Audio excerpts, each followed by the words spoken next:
Good evening, good morning, and good afternoon to all you lovely people in the world. Please let me know if you can hear me okay. I've been messing around with my audio settings again and playing with the microphone and all kinds of different stuff. And at least from my testing, I think I've at least improved some of the audio. And we're definitely going to have to see at some point in time what the audio sounds like in the garage, because I think I at least improved it there as well. But okay, this is fantastic. I can see that everybody can hear me okay. Well, I think we're finally back to now where we get to review some of my APA 8-ball league matches. We're now in the summer of 2023. And I have yet to get started on reviewing some matches. I've already got, I think, a total of 6 queued up. And tonight we're going to review 2 of them, just like we always do. And then at another date, we'll go ahead and review another 2 after that. But before we get started, y'all know what I have to do. I have to give my due diligence to my sponsors. So starting with Onboard Sportswear. They are the makers of the jerseys that the Mosconi Cup players wear. And I typically have some of my own. This is the one that I wear on my Monday APA 8-ball team, 8-ball physics. And I have my own jersey that has my logo on it. And I'm eventually going to be upgrading to some newer jerseys because I've changed my logo to where I have now the 14-ball on there as well, since I play a lot of 14-1 straight pool.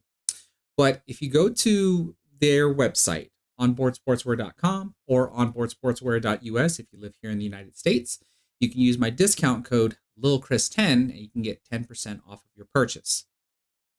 Now, I do believe the next sponsor that's going to come up, because I am going to try to do these in order as it begins to change there, Outsville. They are the makers of the Accu-Rack template racks, which I happen to have here with me in my office. So if you like to have the perfect racks, meaning that all balls will be touching, they'll be frozen, and there'll be no gaps in the rack. Here you can have their 8-ball template, which you can use for both 8-ball, 9-ball, and 10-ball, or you can have a dedicated 9-ball rack or even a dedicated 10-ball rack. And they even have these things here that they're calling their shark skin, which you use to place under your cue ball when you're breaking, so that way you can help prevent burn marks from the cue ball breaking from the same spot over and over and over. But if you visit their website, outsville.com, you can use my discount code there, LilChris, but it's LIL' CHRIS. And you have to spell it that way. It doesn't matter if it's uppercase or lowercase, but you have to spell it LIL' CHRIS to get 10% off your purchase. And then I think next we do have TaomBilliards. They are the makers of the V10 chalk, the best chalk in the world as far as I'm concerned. It's the cleanest as far as your hands are concerned, and it's the cleanest because it leaves no residue on the cue ball as you're playing, unless of course you miscue, but every chalk will leave some form of residue on the cue ball when you miscue. So you got to be sure to clean the cue ball when that happens. Unfortunately, with TaomBilliards, I no longer have a discount code with them. It is expired, but I still advertise that they are my sponsor, and I obviously use their stuff as their sponsors as well. And everybody has heard me talk about before how I may start selling their products. I still just haven't made the purchase yet, but still heavily considering on doing it. So let's see, who's going to pop up here next? Should be Moonlighting Billiards. Yes, Moonlighting Billiards. They are the company that makes the drill partner templates, which I happen to have a set here at my desk as well.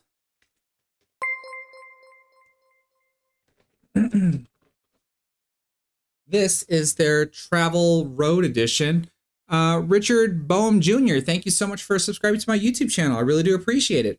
But this is one of their Travel Road Editions here, where you can see you get this curvature plastic template that has these cutouts for you to place 2 balls. There's 3 of them. So if you place all 3 of them side by side, you end up with a 6-ball semicircle.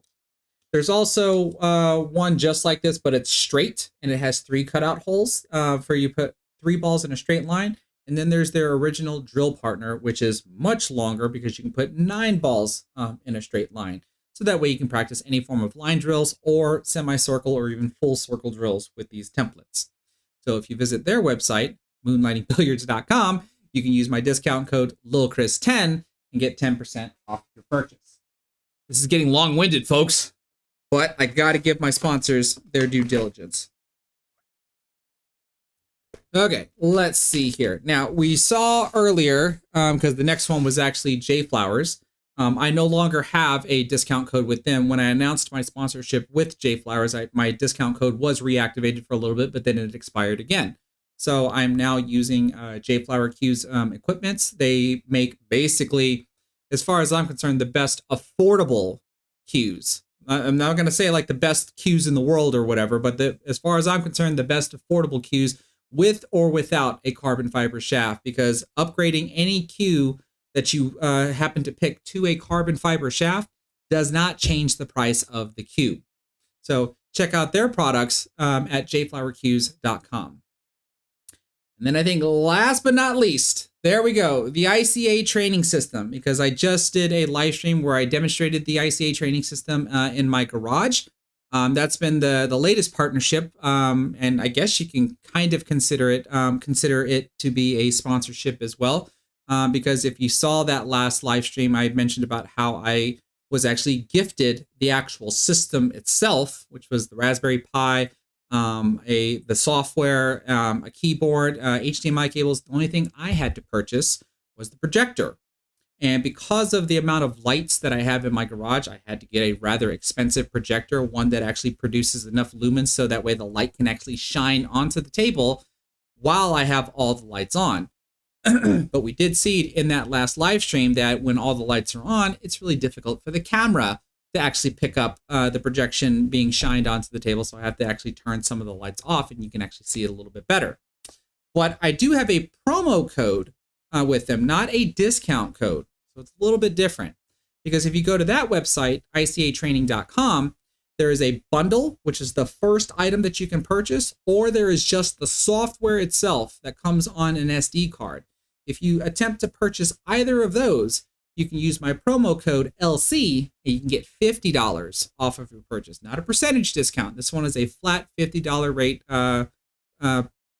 discount off. And I did already find out that someone actually purchased a system using my promo code. So thank you very much for that. I really do appreciate it.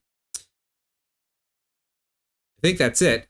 Man, shouting out these sponsors is getting harder and harder as it starts to get longer and longer. But I am very appreciative for those that put their trust in my abilities to use their stuff.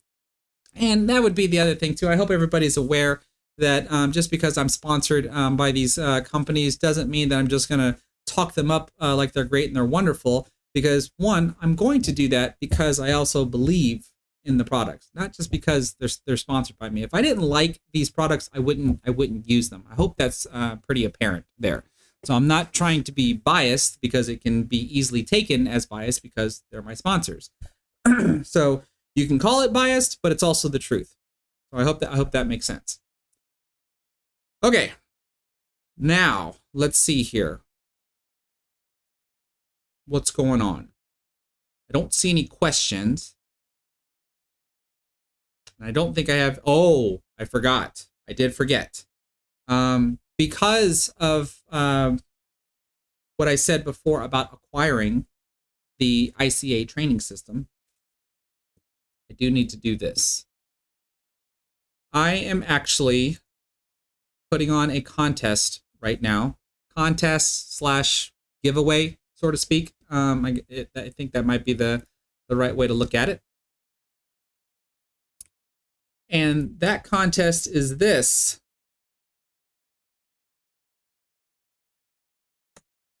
Post this. If you go to my community wall on YouTube, because this is primarily for YouTube, anybody that's watching on Facebook, you have to come over on YouTube to participate in this giveaway. Because I was gifted the ICA training system and only had to pay for the projector, I am going to pay that forward. What I mean by that is I am going to buy a lucky subscriber, YouTube subscriber, not Facebook follower. I'm going to buy a lucky subscriber their own ICA training system, but you have to buy the projector, just like I did. So I'm running a contest on who could be eligible to win their own ICA training system. So if you go to the the YouTube post that I just put in the chat, and I'll go ahead and at least pin it here on YouTube. This should be available on Facebook as well.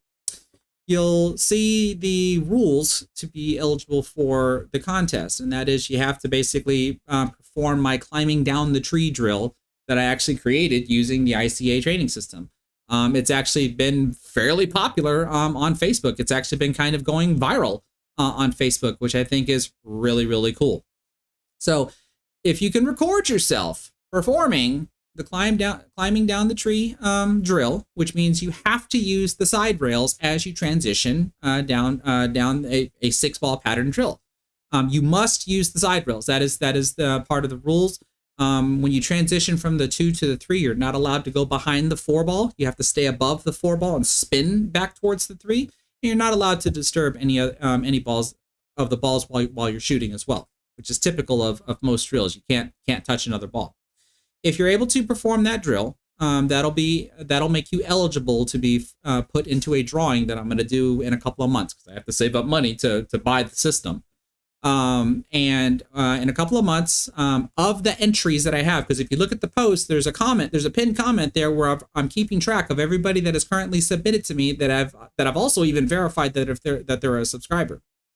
So at the end of the month, I'm going to pick one of those random videos, just using a randomizer like I've done in the past. And since I've already verified that the ones that have currently submitted their videos, they're already subscribers. So whoever I pick is going to be the lucky winner. And they'll be able to have their own ICA training system, provided, of course, that they buy their own projector. Now, I did see this. Rudy Yee, you did not miss the JFlower giveaway. That's this right here. I just have giveaways galore. What can I say? I'm like the Santa Claus of the pool community, as far as I'm concerned. I haven't picked the winner of this yet. I'm supposed to do it this week. So what I'm talking about there is if you go to my last live stream, which I will put in the chat as well. There was the live stream where I announced JFlowers as my sponsor. Let me find it. On YouTube, it's called the latest sponsor announcement, but I'll put it here in the chat for everybody. If you go to that live stream, all you have to do is like the live stream. You don't even have to finish watching it, but leave a comment on that live stream, and then make sure that you're a subscriber and make sure that your subscription list is public, because either tomorrow or Friday is when I'm going to pick the winner. And basically, what you're winning is this 3x5 soft case, and inside of the soft case is the Dante 1 cue. I think this cue is valued at about $400. Comes with a carbon fiber shaft, and I'll even be throwing in a V10 chalk to go with it. Like I said, the winner of that giveaway is going to be announced probably tomorrow or Friday, give or take. So no, Rudy, you have not missed it yet. I haven't picked the winner yet.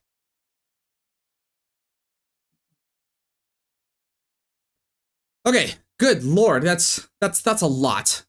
That's a lot. Okay, let's see here. I don't think I saw any questions while I was going through other, except for the JFlower giveaway. So without further ado, let's go ahead and take a look at the first match. What do you say? So let's switch on over to this. All right. In this matchup here, I am playing up against a skill level 6. And so that's why you could see on the scoreboard over here, it's a race to 5-4. It's going to be my 5 to their 4. this is an opponent that I've had on my channel quite often. I'll be curious to know if he happens to pop into the chat because I've been noticing that he's actually been taking some of my advice and implements it into his game. And I don't remember if we're going to see it in this one here, but I know in later matches that I have with him, he's getting harder to beat, which is good. I like to know that, you know, this doing this stuff not only benefits me, not only benefits hopefully you, the viewers, but it also benefits my opponents if they happen to watch this stuff as well and hear the things that I talk about how I try to break down a rack, what I might suggest I do for myself to play better, or what I might suggest for the opponent to play better as well. So let's see here. Let's go ahead and see who's going to break first. Let's watch the lag.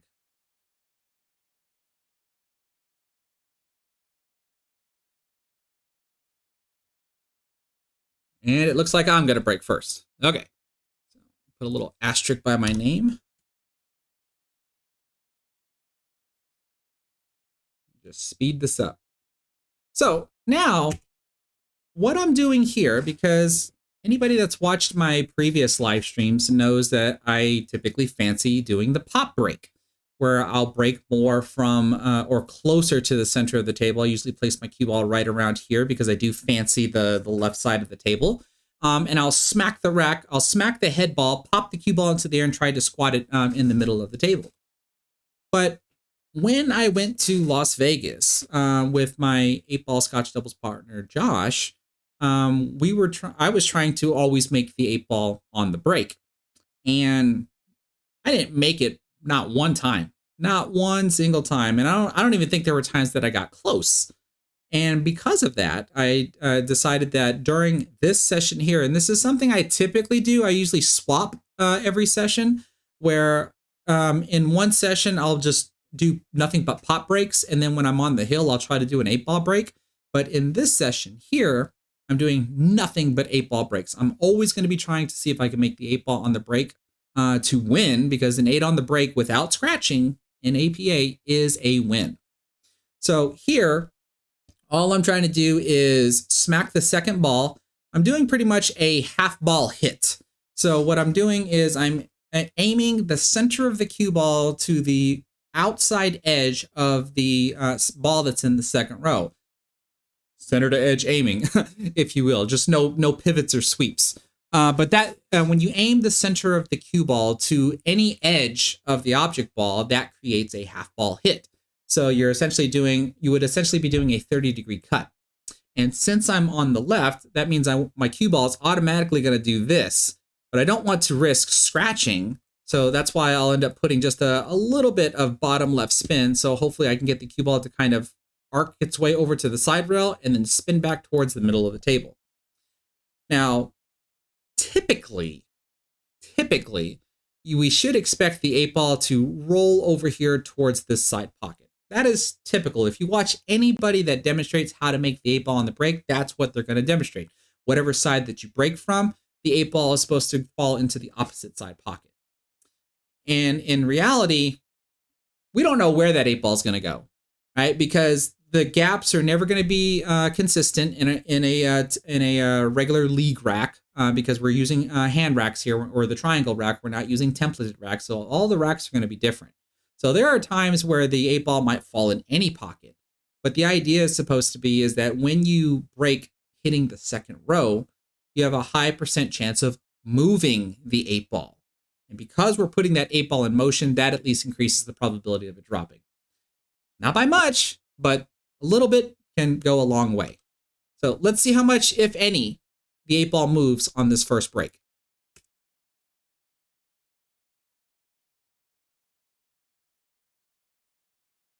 See, hardly at all, as it came from the middle of the rack and then just came straight down and then got bumped by a ball. So hardly at all on that one. Now, what did I make on the break? I saw balls drop. 1, 2, 3. I don't see the 4 or the 5, so those are gone. And then 9, 10, 11, 12, 13, 14, 15. So it looks like I'm solids. Okay. So this is actually a pretty good break too, considering that it was the second ball break, because anybody that's familiar with the second ball break, typically what will happen is whatever side that you're breaking from, most of the balls will track over to the opposite side. In my case, it would be on the right side of the table. And after they hit the right side rail, they'll just come all the way back, and they'll typically make a mess somewhere in this area here. So considering that I've got a pretty decent spread, is actually pretty good for a second ball break. Now, what I typically like to do when I come to a table, whether it's an open table or a closed table, like if my opponent breaks dry, I always look at every ball on the table. So in my case, since I'm solids, we have 7 ball here, 1 ball here, 3 ball, 2 ball, 6 ball, and even the 8 ball has to be considered, because if I'm able to run the table, I have to know where I'm going to play the 8 ball. Now, you obviously have to take into consideration where is the cue ball and what ball can you possibly shoot at, because that's going to create your opener. But then after that, you do have to try to develop some sort of plan on how you're going to potentially run the table. So, for example, with my cue ball being right here, I clearly cannot shoot at the 6 ball. I clearly cannot shoot at the 2 ball. It doesn't look like I can shoot at the 3 ball. I'm not sure if I can cut the 7 ball here, but it does look like I might be able to shoot the 1 ball here. So if I'm able to do that, I'd be curious to know, because I honestly don't remember, since this is like probably close to a month old. I don't remember if I started with the 7, because if I do, that means my cue ball is going to slide into the 1. If I don't shoot the 7 and I shoot the 1 instead, that means my cue ball will most likely bump into the 8. Let's find out what happens here. And then hopefully I can dissect the rest of what's going to happen. Looks like I have some bottom spin on the cue ball, so I must be shooting the 1. And there I bumped into the 8 like I thought. Now, I did unfortunately create a problem of my own, right? The 3 ball. So now I have to wonder, at this point, is this rack even runnable for me? Because if it's not, I should stop making balls and allow my opponent to come back to the table under the condition that I want them to come back to the table. Because I'm going to gamble with the idea of, will they be able to run out? Like, will they be able to run out when they've got this to deal with as well? And I think they could, right? The 9 ball here allows them to free up the 14 ball if possible. Because if I'm going to go for it all, I definitely got to figure out what am I going to do with the 3 ball. It doesn't look like there's enough room for me to cut it into the corner pocket without fouling on the 14 ball. I'm not entirely sure if I might have to maybe bank the 3 ball into the cross corner pocket. So let's see what I do for the rest of the layout here.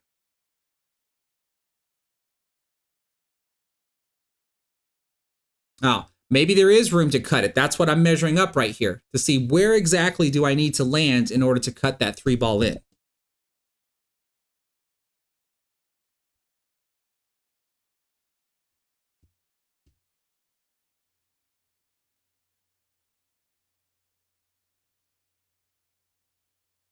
It looks like I'm going to try to start with the 7 ball. It looks like I have some top spin.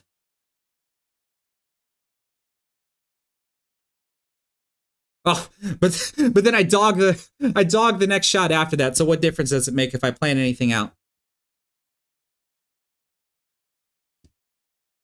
All right, so let's see what my opponent's going to decide to do.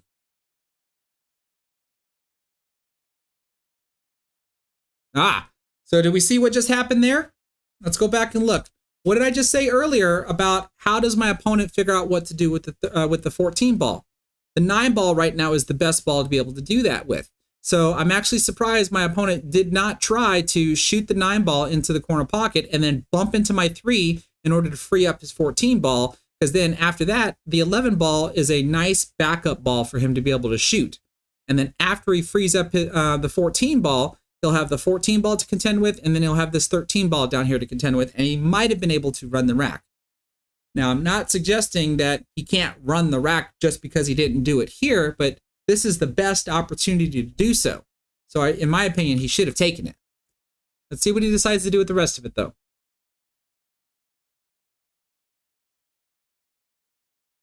I mean, he had some bottom spin on the ball, but I don't know if he's trying to just play position or if he was trying to break it out. He's got another opportunity to do it again.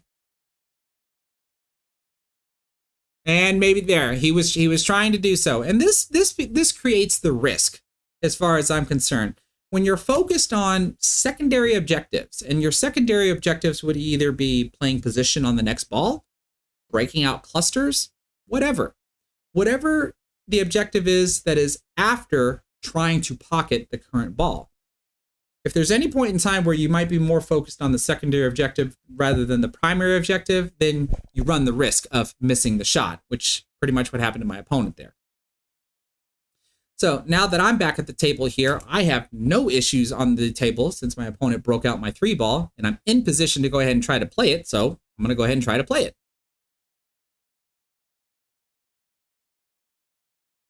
Looks like I just have topspin on the ball.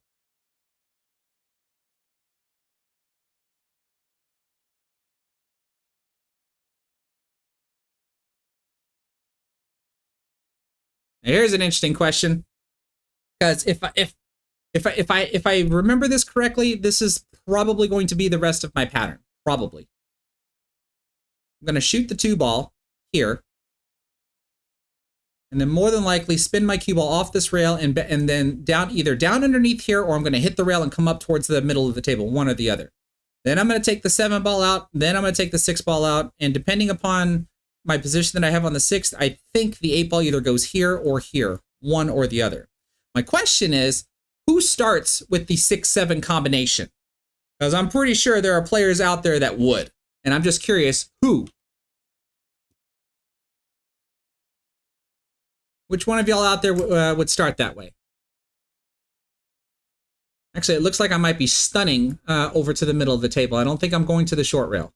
There we go. So I stun back out to the middle of the table. And, oh, do I shoot the 6 instead? I do shoot the 6 instead. Never mind. I'm mistaken. 8-ball, that means the 8-ball probably goes here into the side pocket.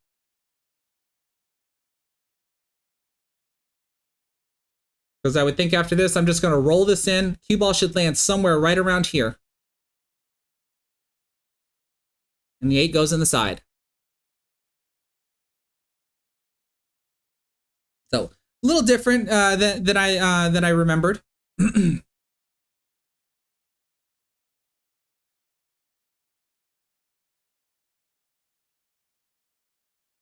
There we go. Stop shot to take it down. I take the first rack. Let's move on to the next rack. Let's see if that 8-ball moves on this one. Oh, we got a little bit more movement. It starts to track down here. If it's on a path, so if there was more than enough momentum to get down here, that might have been a good thing.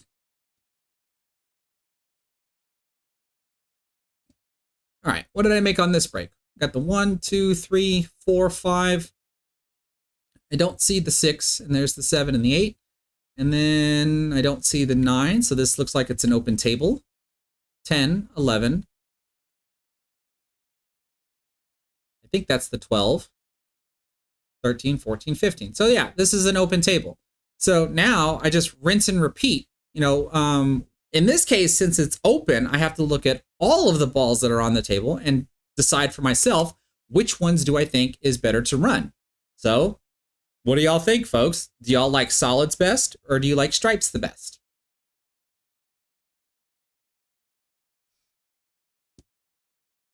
Oh, here's a good question. Travis Wilson, you want to know what weight do you have your break cue at? At this point in time, this match here is before my sponsorship with JFlowers. So I'm actually still using my Predator cues in this one here. And if I remember correctly, my BK Rush was only like 18 ounces or something. Whereas my breaker cue that I have from JFlowers, I do believe the blue breaker, when I weighed it on the live stream, I thought it was at 19. Which is a little heavier than I would prefer, but I still break with it just fine. And then I have the JF Force brake cue, which is the yellow cue in my garage, and I think that one was 18. So it looks like everybody likes solids. Robert Allison, Tony Roscoe, and Fahad Talat. I hope I said that correctly. And I think if I remember correctly, I like solids as well. The only issue is the 2-ball here, right? So I make that, if I remember correctly, I make that a priority. Like I want to get this 2-ball gone as soon as possible. So I would have to think that I'm going to shoot the 3-ball and get position on the 2, which is what I did with a little bit of stun.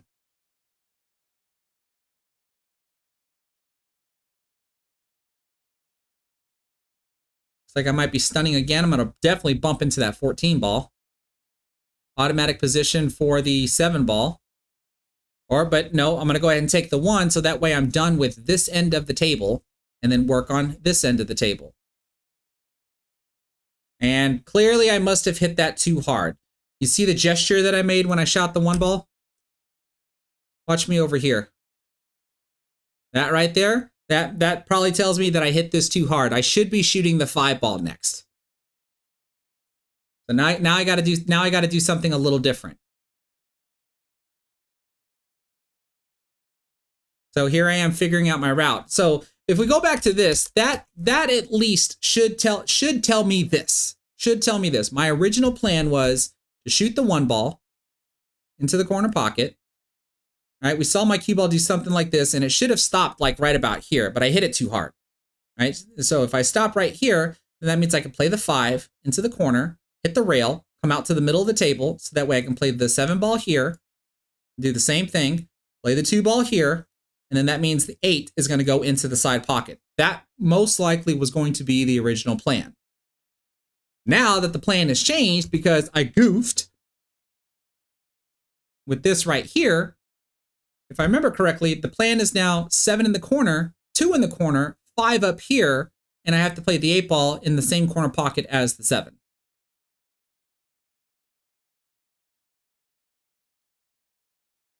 And so here I am, changing my plans, trying to figure out what I'm going to do with my new layout that I have to try to figure out how to plan. And actually, I still should have been able to play the 8 in the side now that I think about it. So there, I roll the, well, that wasn't a roll. That was like top left spin. And this ends up being a goof as well, now that I remember. And that's that right there. Getting flat on the 7-ball. Or I'm sorry, getting flat on the 5-ball. I was not supposed to be flat on the on this ball here. What I was supposed to do, what was supposed to happen was to be right here, closer to the rail. So that way I can shoot this ball in and then stun this way. So that way I'm closer to this pocket as well. Another idea would have been to be on this side here and draw the ball back out. So that way I can play the 8 in the side pocket. Those would have been at least 2 better options than for me to get flat. But I do think my original plan was to get here.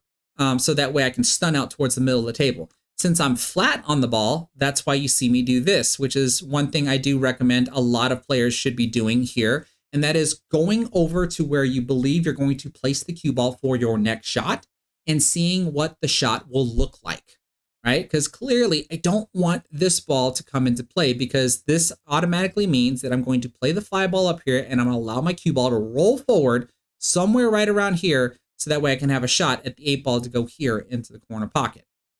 Doing something like this would be a very good idea for you to incorporate into your game, and that is planning ahead and making sure that the next shot that you actually think you're going to take is going to be a good shot to take.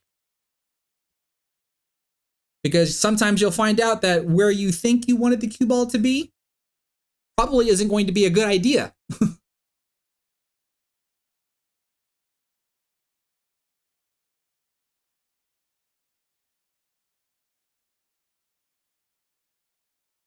I didn't go as far as I would like, so this isn't this is an okay cut shot.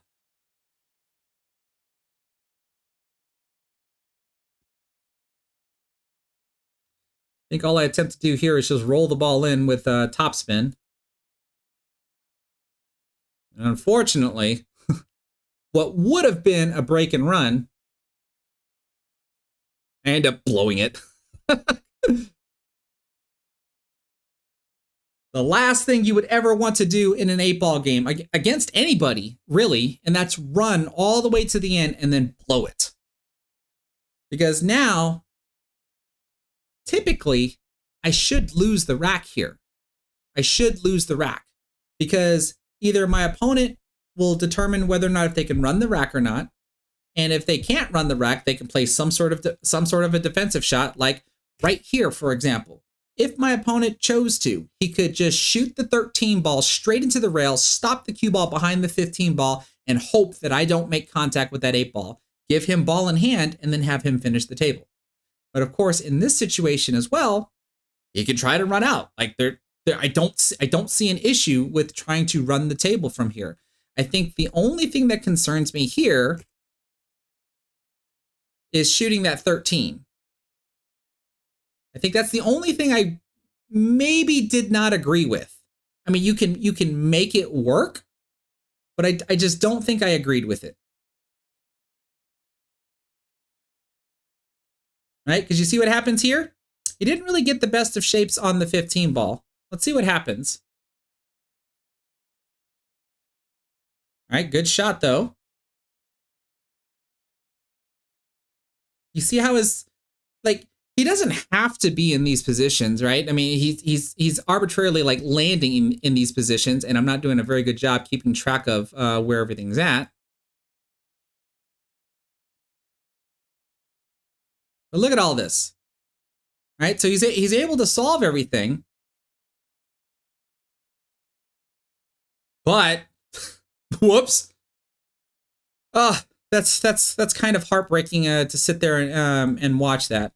Like literally for me. Of course, I can be thankful for the win, because if you scratch on the 8 ball in APA, it is considered a loss. Now, I want to go back and look at this, though, because you heard me talk about why I did not agree with the shooting the 13 ball. It looks like a lot of people actually liked the idea of the safety. Chris Schneider likes the stopping on the 13. Robert Allison also likes the safety on the 13. Like, it's a good, valid option. But this here, I personally like shooting the 10 ball first. And this is not me suggesting that what my opponent did was wrong. But I do want to maybe make an argument that shooting the 10 ball is better. Not that it's right, or him shooting the 13 is wrong, because he got all the way to the 8 ball, right? So if he would have just not scratched on the 8 ball and made the 8 ball, he would have won with his original pattern. But I personally like shooting this 10 ball first, so that way I can attempt to get position on the 13 or the 15. Whereas you saw before, he shot the 13 first, then used the 10 to get to the 15 and barely got position on the 15. Because at least in a situation like this, if you're above the 15, you can shoot the 15 next and kind of just roll out like this. So you're in position for both the 13 and the 14, right? This way you have multiple options that allows you to have a little bit of leniency in case you mess up. Whereas when you go the 13-10 route, now you have to land in good positions, because you don't want to really end with the 15 ball, though you could. You know, when you saw that he shot this, shoots this ball, gets position here, like he could have played position for the 14 instead and try to land for the 2-way, but he's dead set on using the 14 ball as his last ball, meaning that he really wanted his cue ball to stop right here. But that didn't happen, right? Because we didn't get the ideal position that we want on the 15 ball. That doesn't allow us to get ideal position on the 14 ball. So our cue ball is constantly moving around. And whenever our cue ball is constantly moving around, we do run the risk of messing up, getting slightly out of line. We look at this shot right here. Clearly he shot this shot too hard, because he wants his cue ball somewhere right around here. So that way he can shoot the 8 ball down into this corner pocket, right? Lots of little things that factor into the run breaking down. So I hope what I said about the 10 ball there makes sense. Again, it's not about what my opponent did was wrong. We can maybe argue that scratching on the 8 ball is clearly wrong, because you end up losing the game. But he had an opportunity to win the game. I just think he might have had a higher % chance at winning this rack had he gone a different route, or the route that I'm suggesting. So I get lucky on that one, because I should have lost that rack.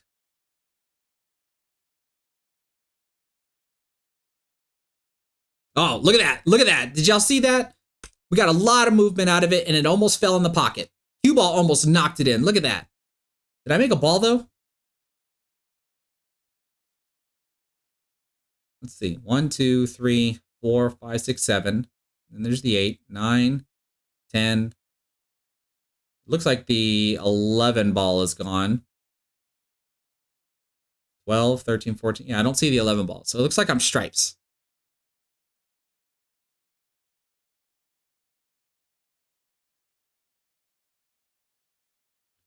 Looks like I'm stripes. And if we just rinse and repeat the process, look at this. What am I going to do here? Because it looks like they both go into this pocket here, but how do I get here when these two solids are in the way?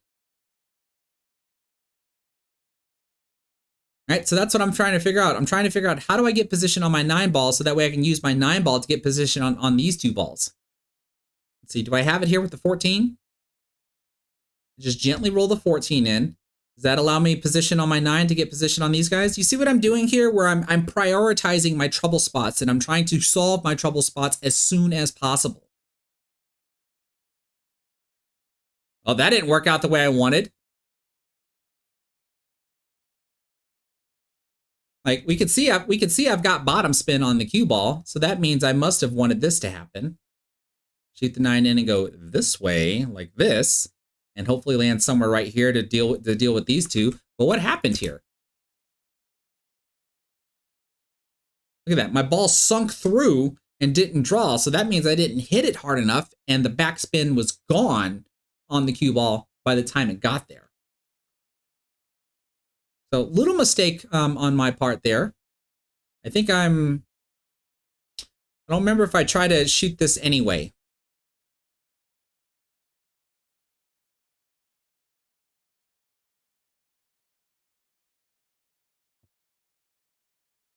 Let's see here. Everybody's saying that I stood up. Let's have a look. I'm curious myself. Right here. I'm actually using a new video player where I can actually move both a frame backward and a frame forward. And let's have a look. Oh, looks like I did. We can see that my head kind of rises a little bit.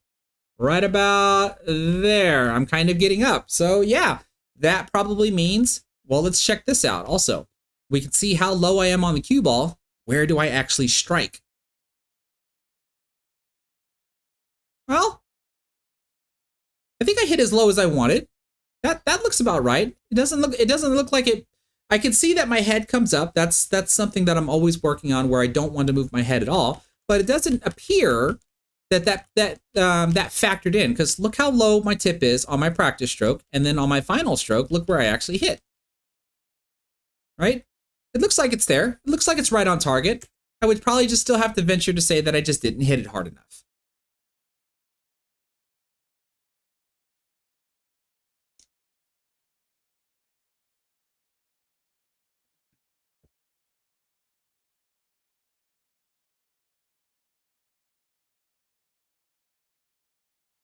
So a lot of times we can equate to like mishitting the cue ball would be because of extra body movement, like, you know, lifting my head up. And does lifting my head up actually cause my arm to lift up as well? But at least in that case, it didn't look like that played a factor.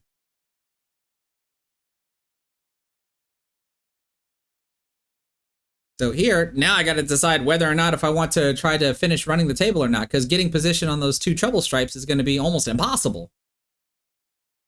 But sometimes I can be a little aggressive when I play. Sometimes. All right, so I missed the ball, but what in the world would I have been trying had I made the ball? I don't even have a clue at this point. With my cue ball landing here, I don't know what I would have been doing.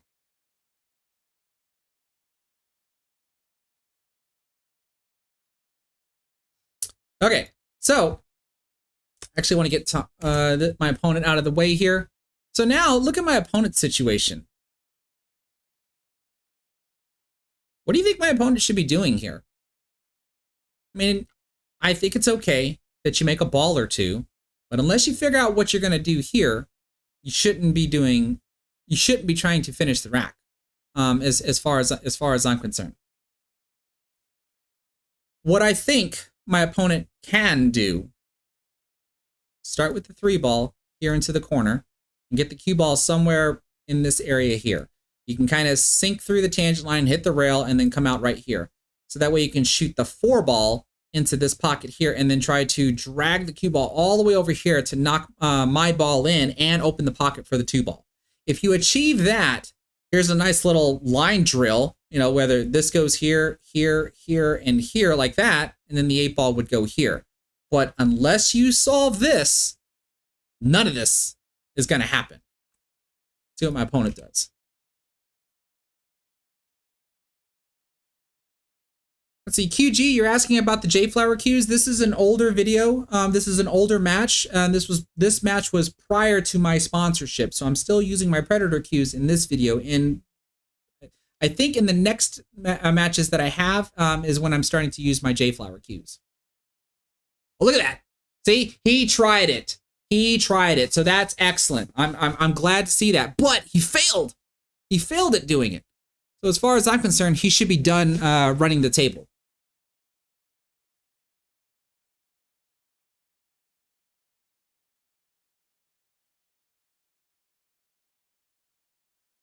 Like I don't particularly agree with this. There's almost no way now to break out his ball.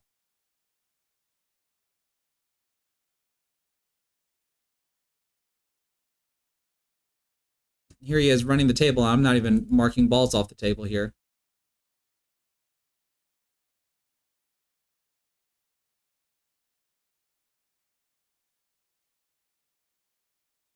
Go. Okay, so now I get to come back to the table, and now I'm in a position where I can deal with this. Looks like I'm just rolling the 14 in. Yep. Didn't realize I already had the 14 ball gone, and it looks like I don't see the 9 ball either.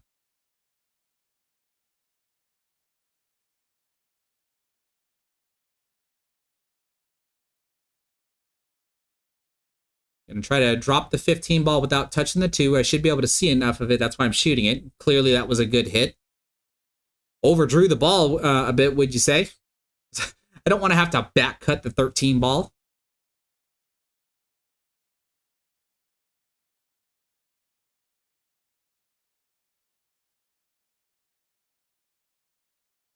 Let's see, what am I doing here?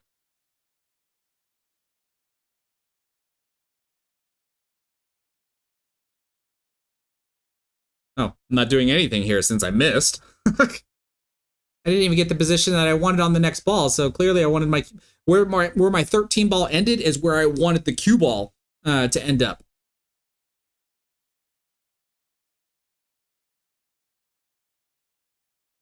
So 5 in the side, 7 in the side, 2 in the corner.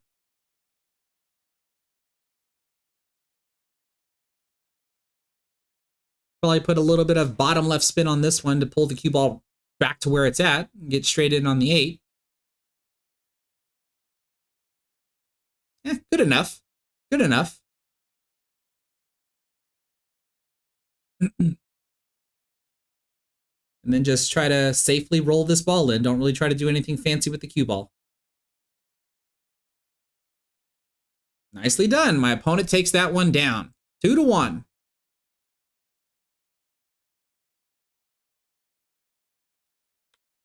And we can see here my opponent's going to break more from the middle of the table, so 2 different breaking styles.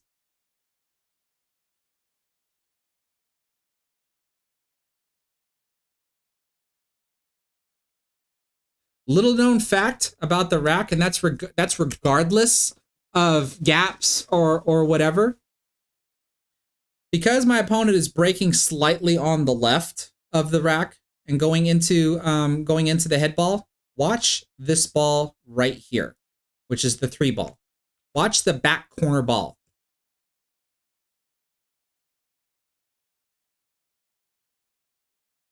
Y'all see that?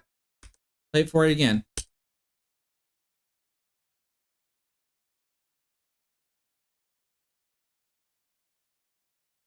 That is a very typical route that a corner ball will take. Even This ball here, which looks like it's the 9 ball, does the same thing. These corner balls here, when you're doing head-on breaks like this, the corner balls have a tendency to go 4 rails around, like you saw here, and go into their respective corner pockets, provided, of course, that they dodge everything on the table. Now, it doesn't look like the 9 ball dodged anything. I think it just ran right into something. Or no, there it goes. Look at that. Look at the 9 ball. But the 9 ball looks like it would have went, but it got hit by the 5 and the 10. Now, we did see a ball drop, though. Was it a lucky ball? Yeah, it was a lucky ball because it basically gets bobbled around. So if you have good racks, and I don't guarantee that I give the greatest of racks. I try to make sure that my racks are as tight as they can be. And usually when I'm using a triangle rack, my priority is these right here. Like the first 3 balls, I try to make sure that the first 3 balls are at least touching the 3rd row. And then of course the first 3 balls are at least frozen as well. That's at least the priority, because I can't expect to take a triangle rack and perfect everything to be as frozen as possible, though I try to do that. But if every ball was frozen, then another thing you can expect is to watch the balls that are in the 2nd row to see if they track towards the side pockets. Let's see if that actually happens here. Well, the 13 ball at least went in that general direction, but it looks like it was going to miss high, and the 5 ball basically didn't leak out. So there must have been like some sort of gap in the rack area there. Unintentional. I don't purposely put gaps in the rack, but my opponent was able to make a ball. Let's see here. I did see a question about what is the table size. These are 3.5 by 7 foot tables. Let's see here. So my opponent is stripes, because I did see a stripe go down. And now it's my turn. So what do we think we're going to do here with solids? Right, it's always a rinse and repeat, right? The process doesn't change at all as we go from rack to rack. When I look at all the solids that are on the table, here's my 6 ball, here's my 1 ball, here's my trouble ball, the 2 ball. The 4 and the 5 are kind of in trouble. I think the 5 ball goes, and after the 5 ball goes, that means the 4 ball will go. Here's my 7 ball, here's my 3 ball, and here's my 8 ball. So clearly, I got to figure out what to do with this. And here's the candidate that can help me do it. I mean, even the 5 ball might be able to help me do it. So what I have to think I'm going to try to do here is either one of 2 things.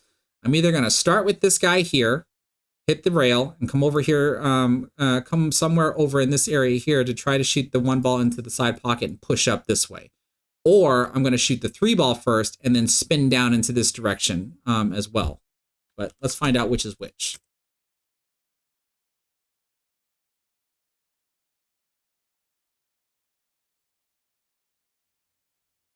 Oh, never mind. I can see the 5 ball right now. So the 5 ball is not a trouble spot if I'm going to go ahead and shoot it.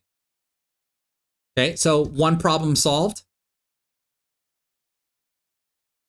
So here's the next issue that I have to try to solve, and how quickly do I want to solve it? And if I had to guess, the 8 ball will probably go here into this corner pocket.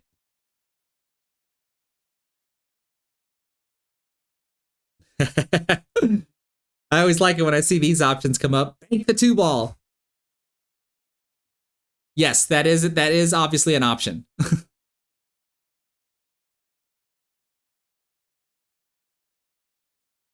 I would have to think, though, that I'm going to play for a breakout, though.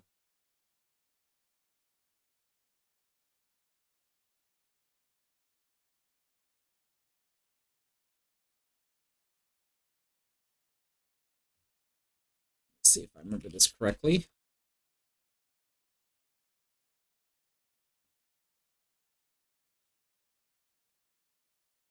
There we go. That's to answer Drink Music's question. I am a 7 and a 9 in APA.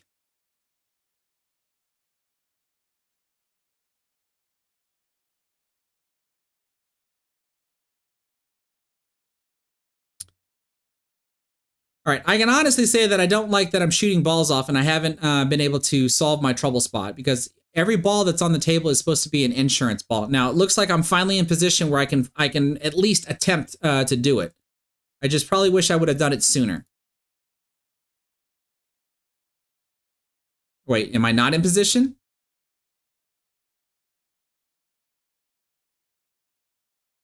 No, never mind. I'm not in position.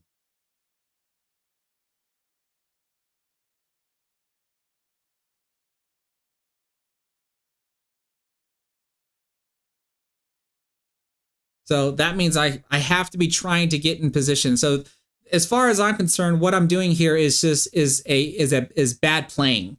Because look how many soldiers I took off of the field trying to get into position now that I'm finally here, but I have to either get position on the 2-ball or have position on my 7-ball. Right? And I didn't even get the breakout.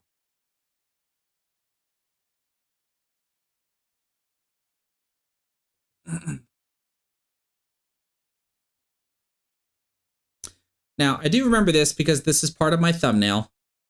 This is a lucky shot because it didn't go exactly the way I wanted it to, but it's also my favorite shot, and that is a cut cross bank shot. But if we look close enough, the 2-ball actually double kisses off of the cue ball. Watch this. So there's the hit. 2-ball goes into the rail. My cue ball is trying to get out of the way, and then right there is the secondary collision. And then somehow, even from the double kiss, the ball catches the point of the side pocket and still goes in, and my cue ball gets in position for the 7-ball. Total luck at that point.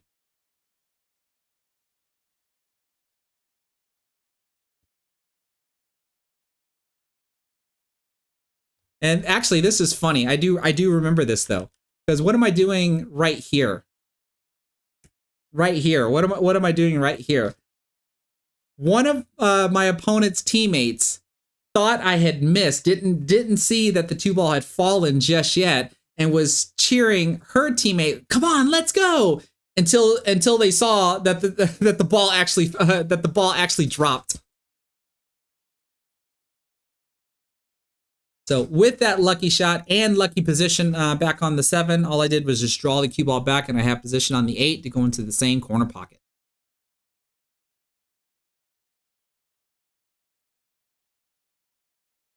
So luck prevails.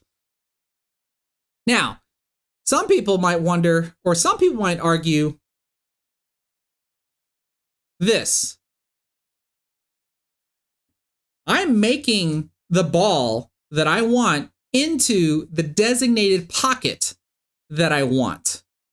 So some people would actually argue in BCA that that's not lucky, right? What would y'all say? Like, do we all agree that what happened here was luck? Or am I lucky that I made the ball and got position? Or am I lucky, like, am I partially lucky, or like how would y'all vote on that?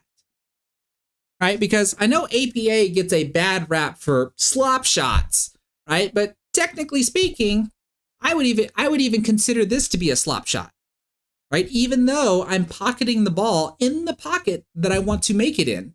Then of course I'm getting position on the ball as well, or that I got position on the ball, which again would be my intention to do so. But not by double kissing off of the 2-ball, right? So which is it? Now, if everybody can probably make an argument that if the 2-ball fell in a completely different pocket, then we'd be like, yeah, that's super lucky, right? But when I hear people complain about call shots or lucky shots or whatever, well, if this were BCA, this would still be a lucky shot as far as I'm concerned. But it's the pocket that I intend on, so I would still continue to shoot. So where do we draw the line on slop shots versus non-slop shots? And I see that the vast majority of y'all agree with me that this was a lucky shot. I do acknowledge that this was a lucky shot for me.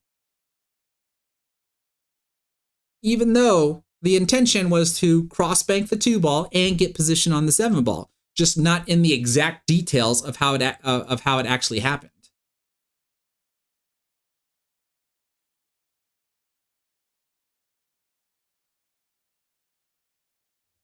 I'm not familiar with this. I'm Bori. In nine ball, you don't call anything as far as I'm concerned. In 10-ball BCA, you have to call if you're making the ball or if you're playing safe, and you have to call the pocket that it's going in. But in 9-ball, I don't think there's anything that gets called. In 9-ball, there's just luck. Of course, there's skill as well.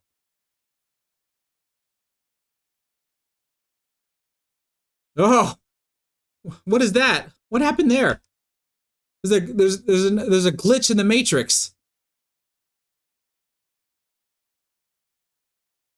I literally do not even know what my camera was doing when that happened.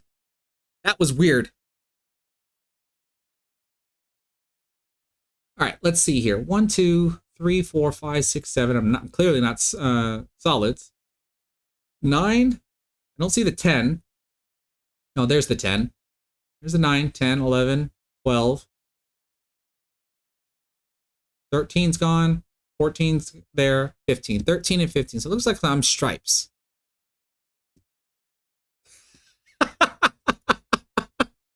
I love it. I love it. That is great. That is great. All right, so here we are. I'm stripes, and it doesn't look like I have any issues on the table, with exception of where am I going to play the 8-ball. It looks like the 8-ball can only go maybe here or here. Can't go into this pocket because it's blocked, and can't go into this pocket because it's blocked. Clearly, I can maybe get position for or play it into this pocket, or actually, it doesn't look like I can play it in this pocket either. I think the 5-ball blocks it. So it's either going to be this corner or this corner. And I would venture to say, well, never mind. I was going to say that this is probably going to be my last ball. But it can't be if I'm shooting it now. Let's see. What am I going to do here? Am I shooting the 8-ball up here then? Considering what the rest of the table looks like? Soft roll shot on the 11. Going to have to follow through the 5-ball. I'm going to hit that 5-ball. And then go through it. And then clearly I want to get my cue ball somewhere over here.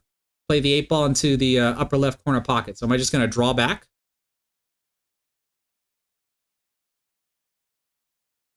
Yep. And clearly, it would appear that whenever I put bottom spin on the ball, I'm lifting up my head. Right? We can see my head moving again right there.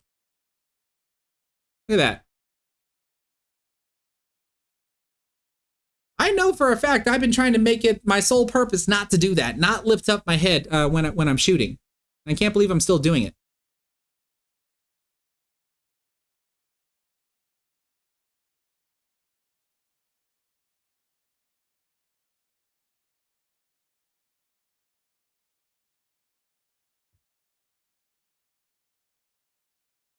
There we go. That's a break and run.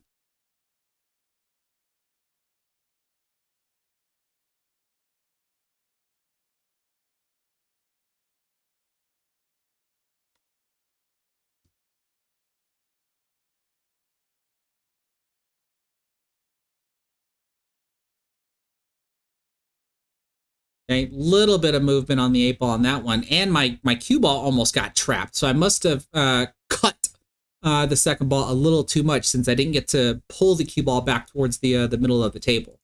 What am I dealing with here? 1, 2, 3, 4, 5, 6, 7, and then 9, 10, 11, 12, 13, 14. Looks like I made the 15 balls. Let's switch this back and go here. So we're back on stripes.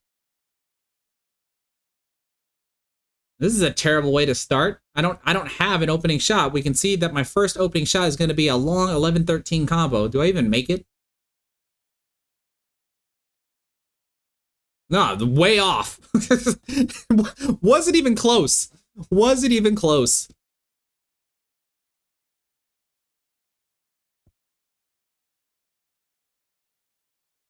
All right, so if we look at solids, though, for my opponent here, I have an issue here with the 6 and the 3. And then this is kind of a small issue here.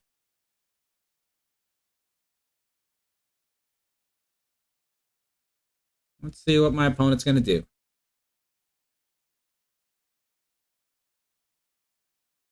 See what I mean?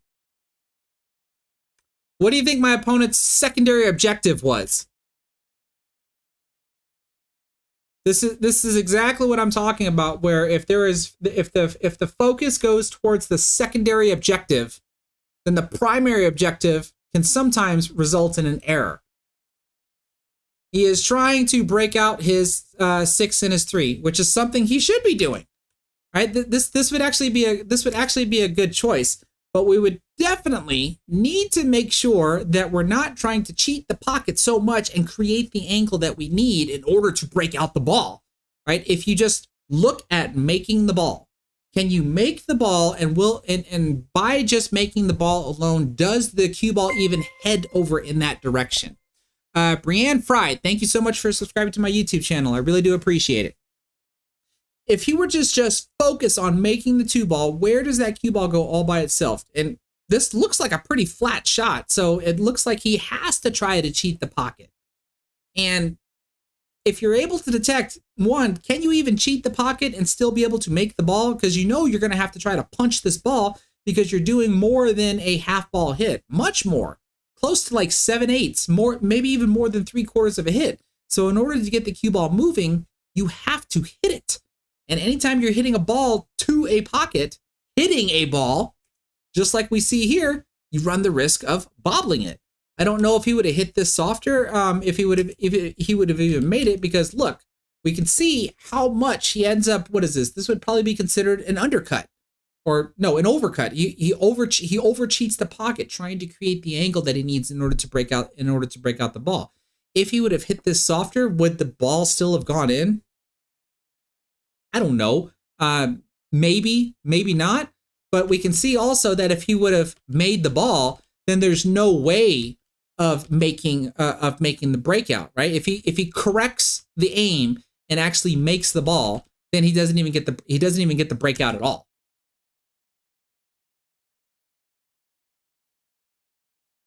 Right, so a lot of times the primary objective needs to remain the primary objective, and sometimes the secondary objective ends up becoming the primary objective, and you end up missing the actual primary objective, which is making a ball. So that kind of at least freed up my ball. I have a tight window here on the 9 ball. I'm curious if I'm going to try to play position on it right now from the 14 ball. Come over here to the side rail and bring the cue ball in between the 9 and the 5. Do I do that now, or do I come down here for the 13 instead? It looks like I changed my mind. Go from the 13 to the 15. Or this is the 12 ball.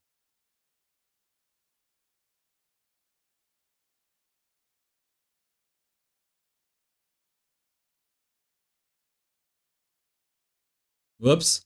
I must have been trying to roll forward for this guy up here, and now I've created a much worse problem than I had before. And that means I should have paid more attention to this shot right here. I didn't want to have to be bridging over the 2 ball. Why would I play position to bridge over a ball? So I should have paid more attention when I played this shot here.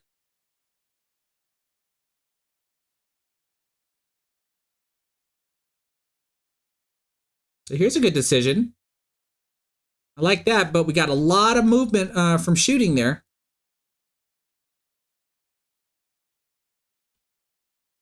Let's see here. Oh, look at that steering.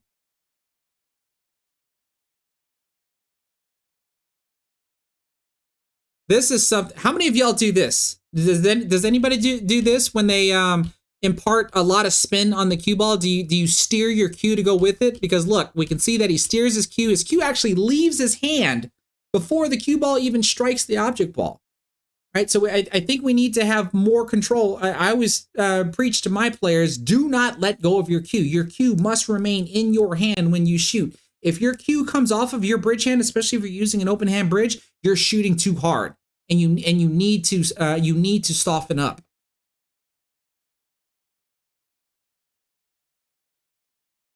right? Because you must maintain control of your cue.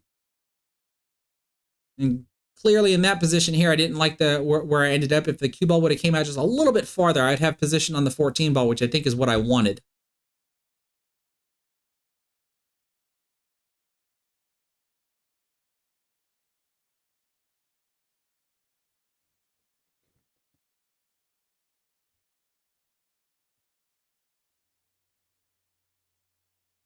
What the heck am I trying to do here?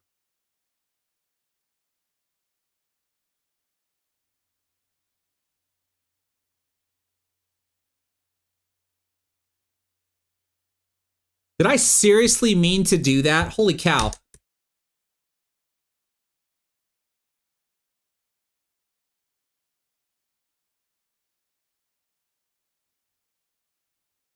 I don't remember this.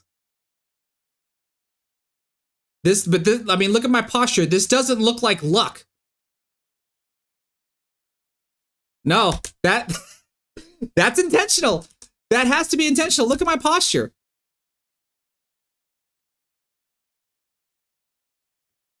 I've got bottom spin on the cue ball. There's got to be a little bit of left spin. This must have been intentional. Holy cow, because I do not remember this.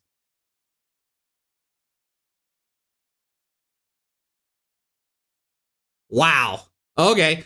I don't remember planning that, but that had to have been intentional. Let's see here. It looks like I'm going to try to make the 14 and spin into my 12 ball. Well, that didn't work. Oh, no. I am going side. Oh, this I do remember. I wasn't trying to spin into the ball. I wanted to go from side to side. I didn't really particularly mind the position that I'm in here because the 2 ball makes this pocket so much bigger. And you'll see what I mean here. Because I do remember what happens here. I do remember this. I don't remember that bank shot, but I do remember this. Right? I undercut that ball so badly, but it didn't matter because I was at least betting on that the 2 ball was going to help me out. So I didn't purposely undercut the ball and then have it come off the 2 ball. We can argue that I got a little lucky that it came off the 2 ball, but I'm relying on the 2 ball to help to at least help me out if I screw up, which clearly that's what I did. I screwed up.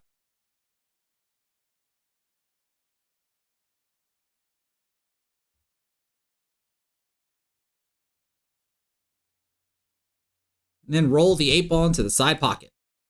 And that ends the game. So was able to take that one down 5-1. I think I must have missed an inning. I think it was actually in 6 innings here. So if you're new to my live streams or haven't seen any of my previous live streams here, basically what you saw here, you're going to see it again on the next match here. So the only thing I can really hope is just the ideas of which I play with make sense about every time I come to the table. I study the table. I look where all of the balls are at, especially the balls that belong to the set that I'm in, or if it's an open table, so I can obviously try to determine if I'm going to choose solids or stripes, one or the other. If there are trouble spots on the table, balls that are in clusters, balls that are difficult to get to or whatever, you hopefully can see how prioritizing them is of utmost importance if you're wanting to run the table. I don't think we saw it at least here because there wasn't a moment where I ended up playing a safety because I basically determined, well, I can't run the table from here. So since I can't run the table, I'm going to play some sort of safety. We'll try to see if we actually see that in the next match here. But the principles that I talked about, at least in this match here, and then of course pattern selections as well, are typically what you're going to see in every one of these. So I hope this makes sense. And the stuff that I mentioned, if you haven't thought about doing stuff like that before, hopefully you decide to incorporate it into your game.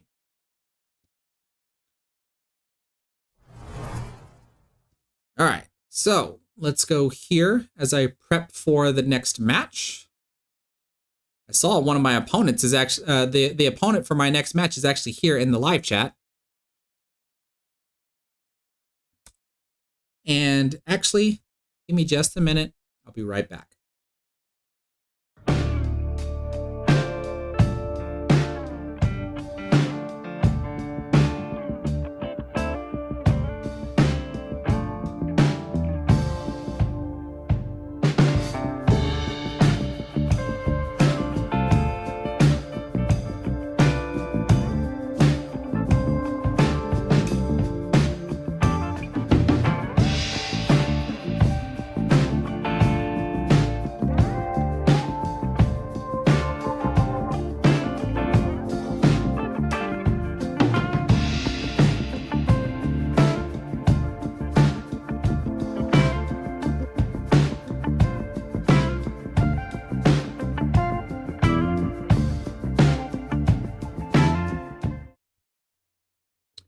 Y'all know I can't have a stream without letting y'all see the puppy.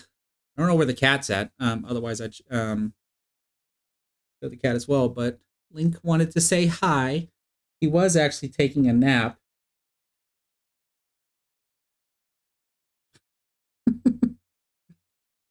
Hey, hi everybody. This is my miniature schnauzer, Link. He's only, I think he's only 7 months old right now. He's not even a year old yet. But everybody loves to see the animals. All of my everybody that typically watches my live streams. Oh my goodness. Yeah. So I at least wanted for Link to say, hi everybody. All right. I'm sorry I disturbed you from your nap. Come on, buddy. All right, so this is the break portion of my stream where I can try to take a couple of questions. I've already got the next match queued up. And let's see here. Goba44, he says, how do you deal with bad racks and breaking from the middle? It really doesn't matter if it's a bad rack or not. You're talking about basically a rack that just has a bunch of clusters. When you say a bad rack, the principle still remains the same.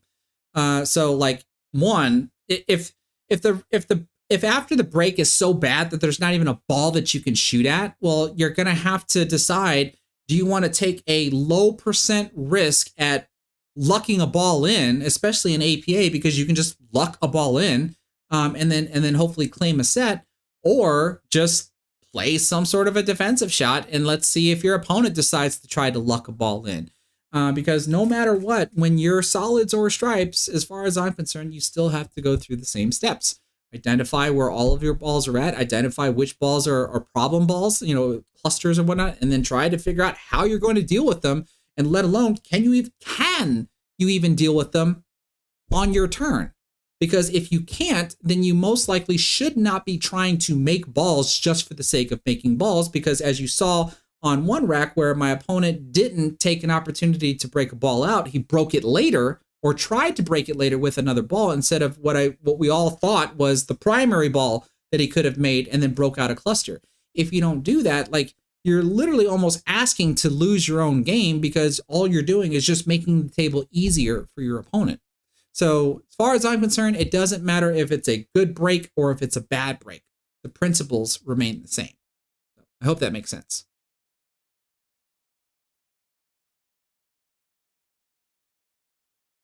I really like this question. Drink Music says, how do you deal with the feeling like you obviously have no hope of winning? Well, as far as I'm concerned, that means like you're playing up against an opponent that you feel like you have no chance at beating. Right, so what I'm about to say is easier said than done, and that is like you can't play a game with a defeated mentality. Like you can't go into a match defeated before the match even begins, right? And again, that's easier said than done. If the probability of you winning the match is still relatively low, the only thing you are in control of doing is trying to play your best. And as far as I'm concerned, playing your best means making good decisions and then trying to execute those good decisions. Now, while you're trying to execute those good decisions, if you happen to mess up, well, welcome to being human, right? That's the whole thing. But if you're at least making good decisions, you're making high % chance decisions of high % shots, high % safeties. And even while you're making these high % decisions, there's still a % that you can mess up, right? In other words, if you lose while playing your best, that should be a loss that is easier, a pill that's easier to swallow than playing scared, making a bunch of reckless decisions because you feel like you can't win anyway. It feels hopeless to win. And then just really not enjoying yourself at all, because you're not really gonna learn anything. Because I always say, while you're shooting, when you're doing all your planning that you're doing, if you execute your plan, you should hopefully be learning something, because that means that you know what you're doing, because you're able to execute what you're doing. But if you don't execute what you think is supposed to happen, you're still supposed to learn something, right? Whatever you thought was obviously wrong because what your expected result didn't happen, and that's probably because either poor execution or the expected result wasn't even possible. So therefore, whatever result did happen, that's something that you should learn. And so while you're playing your best and still getting the crap kicked out of you, you still should be learning something at the same time, because clearly your best against that given opponent isn't good enough. So what you should be able to hopefully see from your best are your weaknesses. What weaknesses that were in that match that literally caused you to lose, as long as you're still playing your best, because now you get to go back to practicing on whatever it is that you're weak at that really causes you to struggle against that opponent. So I hope that makes sense.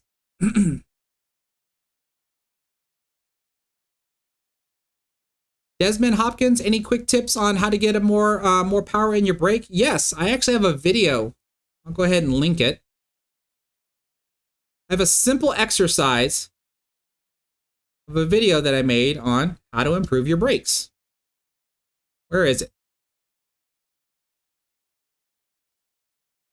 Like literally, where is that video? Let's see here. Oh, there it is. I will put it in the chat for everybody. How to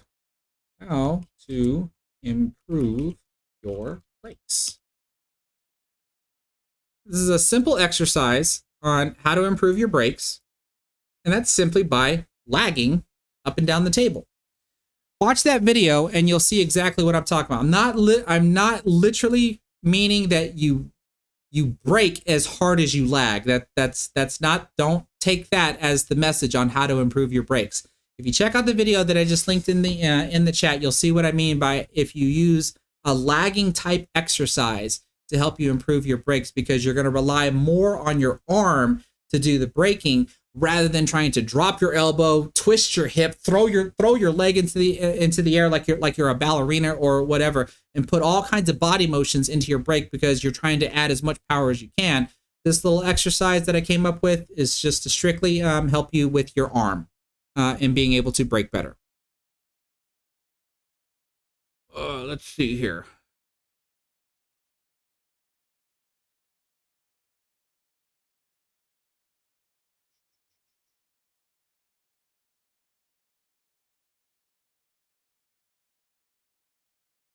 So many people chatting here. I'm trying to make sure that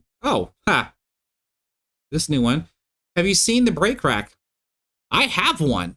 I have just not had the opportunity to actually use the darn thing yet. I'm actually supposed to make a video on the brake rack. But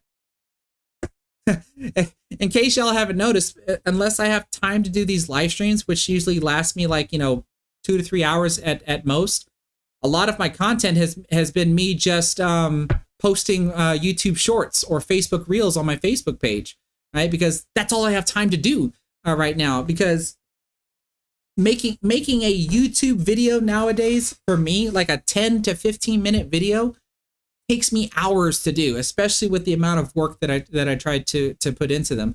And I just don't have that kind of time, or I haven't been able to have that kind of time lately.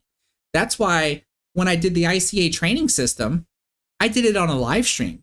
I literally thought I was going to make a recorded video of demonstrating the ICA training system, but I sat there and thought and tried to figure out, how am I going to present this? Like, what am I going to present?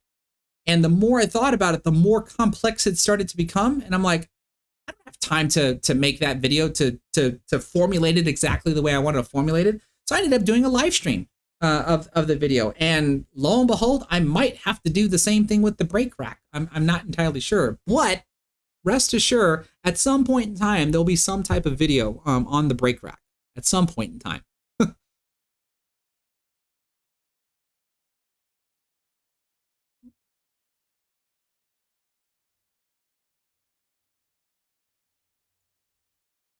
Cue ball control, sometimes you're asking if the break rack distorts where the cue ball rebounds to. As far as I know, it does not. It's supposed to simulate as close as possible the weight of the rack. And so that's actually a good thing that I'll probably end up putting in the video. The actual device that you end up hitting, how much does that weigh versus how much does 9 balls weigh? Because if you look at the break rack, it kind of looks like a 9-ball rack, the way the darn thing looks, right? But how much does that thing weigh versus how much 9 balls weigh, or how much do 15 balls weigh? Because I honestly don't know if there's any sort of comparable difference. But what I do know is that you can smack the crap out of that thing and get the cue ball to squat in the middle of the table, just like if you were breaking 8-ball or 10-ball, or let alone even 9-ball.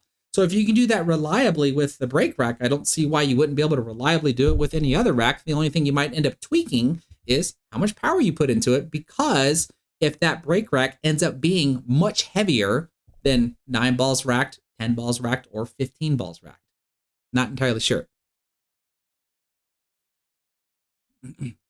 Yeah. And then talking about, my time, my 8-ball Scotch doubles partner, Josh here, right? I did at least review my 9-ball mini matches that I had from Las Vegas, but we've got 5 8-ball Scotch doubles matches from when we were in Las Vegas that we're going to end up reviewing together. And we haven't had time to do that.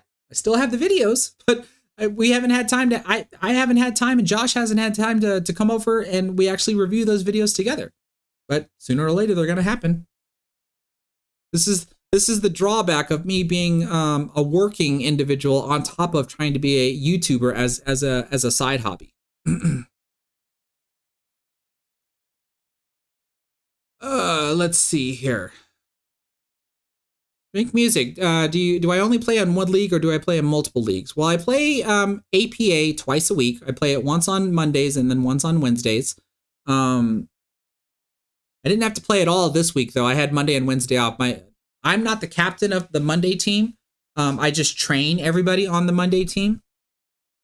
And I wasn't needed, this week. And I am the captain of the Wednesday team. And on the opposing team, there wasn't a skill level 7 for me to play against. There was a skill level 6, but I have a skill level 6 on my team, so I just let him play for the night. So I actually had this week off from APA.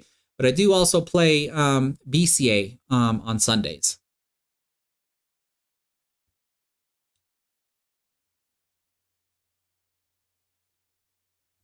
This will be the last question that I'm going to answer, and then we're going to move on to the next match here. Travis Wilson says, when you break with the pop break, do you look at the cue ball last or the head ball?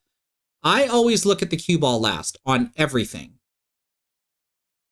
I know there's always talk about, do you look at the cue ball last? Do you look at the object ball last, or the rack last when you're going to break? I'm a person that looks at the cue ball last.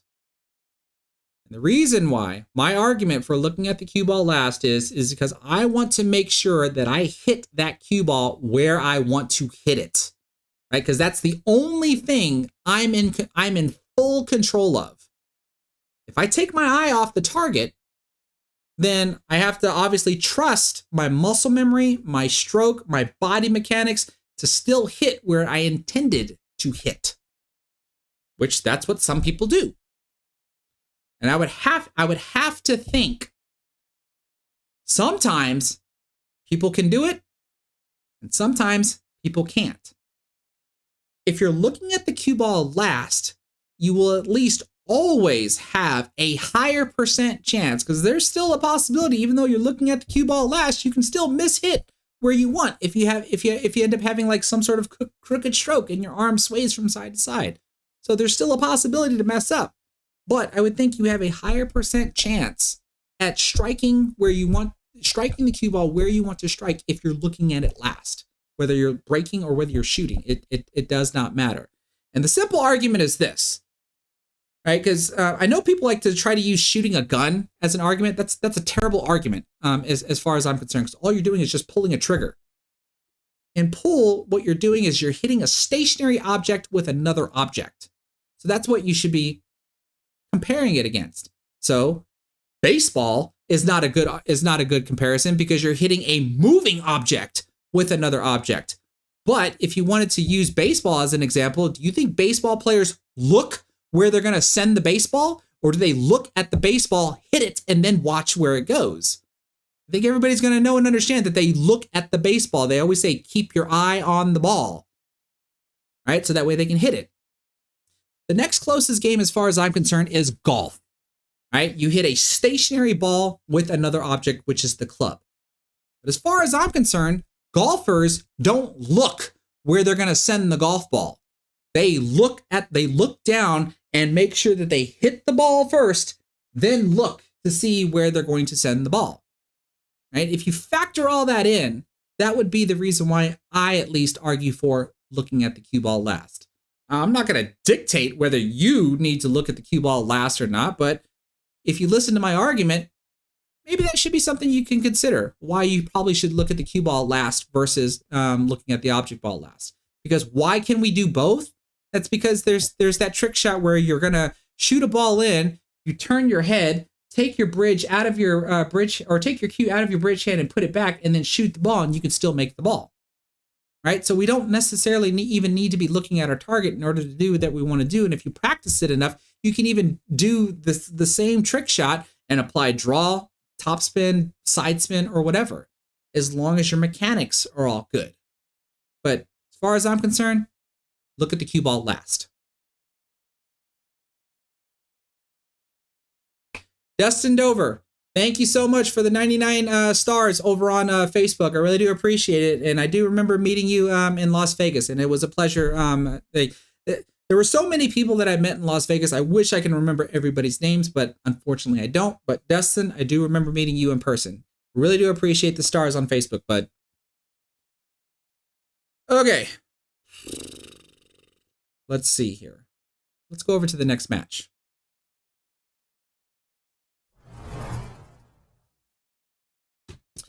All right, now in this matchup here, I'm playing up against another skill level 6. And if I remember correctly, one of my old teammates is on this team. And there was a debate on whether or not if I was going to play this opponent or if I was going to play my old teammate. And my old teammate is a skill level 5. So it was going to end up being a toss-up between playing a skill level 6 or playing a skill level 5. And I say that because I'm not responsible for who I play. I say I'm going up, and then the opposing team says, well, this is who you're playing against. And they ended up deciding that they were going to play their skill level 6 against me. So like when we look at the last match that I had, the last team has a skill level 7. They just weren't there that night. That's why I ended up having to play their skill level 6 instead. I don't remember if this team has a skill level 7 or not, but I do specifically remember the team was debating on whether to put their 6 on me or whether to put their 5 on me. And they ended up putting the 6 on me. Okay, so this is going to be another race to 5-4. It's going to be my 5 to their 4. And as you can see, we have a different camera angle this time. Sometimes I have to just, settle with whatever whatever camera angle I can get. Why do you think this guy would say something like that?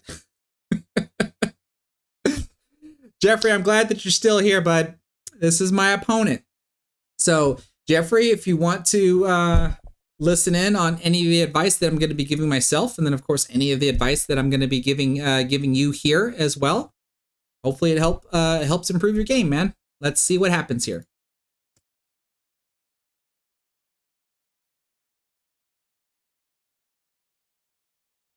So when you touch the side rail in the lag, you automatically lose the lag.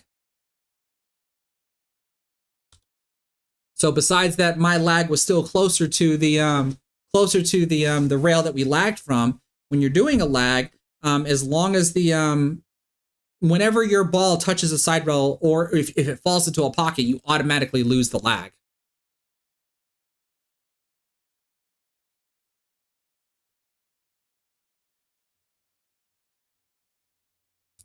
Okay, so I don't remember if I'm using my JFlowers Cues yet in this match or not, but I think at least in the next matches that I'll do on another day, I I do believe I'm using them there. So I need to wait till I can see what cue is actually in my hand. But nothing changes here from what I did in the last match here. I'm going for 8-ball breaks. Let's see what happens.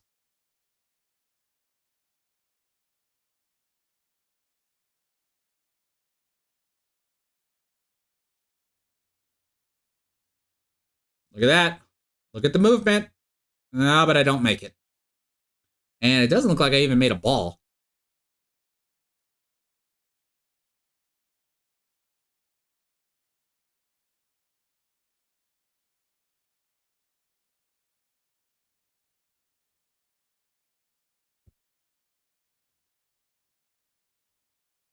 All right, so Jeffrey, you heard what I talked about, or I think you at least heard what I talked about in the last match here, and this obviously would apply to you, is that when you decided to shoot this 2-ball, did you already have in mind what you were going to do with the rest of your solids? Because if the answer is no, and what I'm saying here is I'm not saying choosing the 2-ball is the right or wrong decision, because you have an open table right now. Like, you know, it doesn't even look like you can shoot at a stripe, or, you know, unless you decide to shoot this ball into the side pocket. I'm not talking about, you know, whether or not if you want to choose solids or stripes. All I'm suggesting is that if you don't have a plan at this point right now to figure out what to do with this or what to do with these, after you claim solids, what are you going to do? In other words, when are you going to stop? Because you need to have that in mind, because at this point you should have determined whether or not if you are even capable of running this rack. Because as pool players, we can always say, I'm going to run every rack, right? But if we can try to be honest with ourselves and go, this rack is hard. I don't think I can run this rack. Okay, so fine. I'm going to claim solids. Maybe I'll shoot at another ball, but then I'm going to play some sort of safety. But let's see what you decide to do.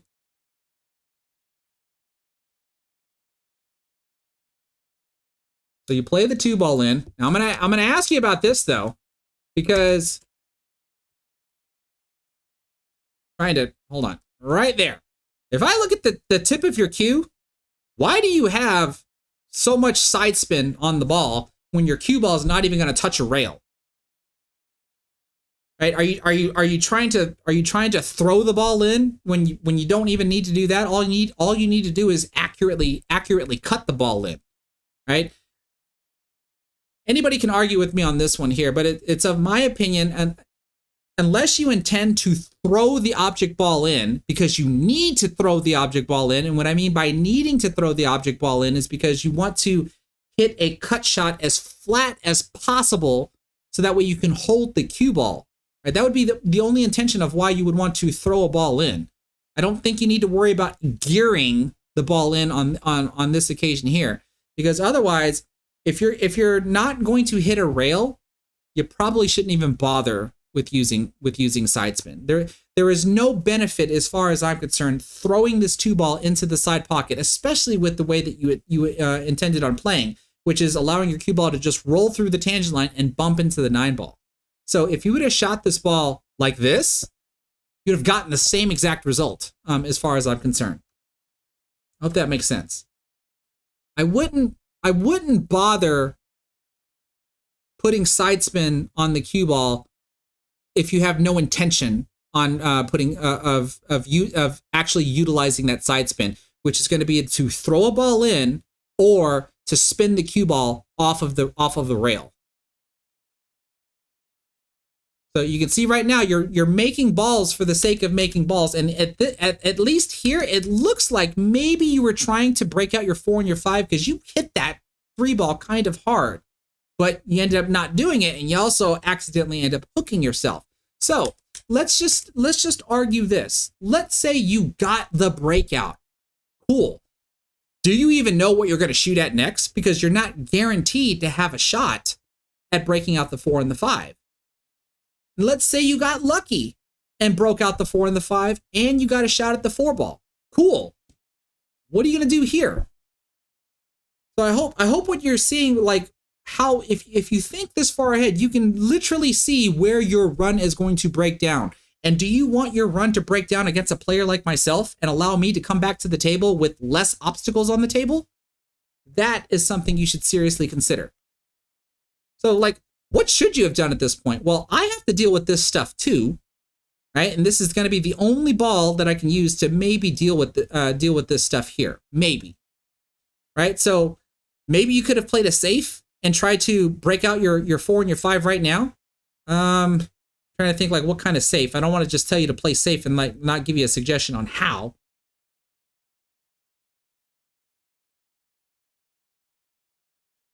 Like I don't know. I don't know. Maybe even leaving this alone, but don't make this ball.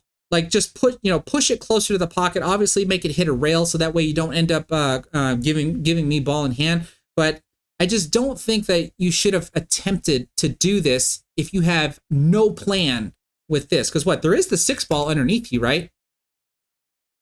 Yeah, you still have the 6 ball down here, which is fine. But think about what it is that you're actually trying to do as far as reaching the end goal, and can you actually reach the end goal? Like, what percent do you literally calculate for yourself to actually reach the end goal? If it's low, like literally below 50%, then you probably don't want to take it, because this right here is the last thing you want to do against a player like myself. Now, I'm not suggesting that at this point I'm probably going to run the table, but you're certainly giving me a high probability of being able to do so, because now that I have ball in hand, what do you think I'm going to do? I'm going to attempt to solve all of my problems right here and now. And that should be shooting this guy in. That's why you see that I'm giving myself an angle, and I'm going to make the cue ball go here and then come out and try to break this ball out. And then this is probably going to be my backup shot. Let's see what happens. So Jeffrey, I hope what I said made sense there, because that's how you should end up trying to pick apart a rack, by also being able to stay within your skill set and not just trying to make one hero shot after another.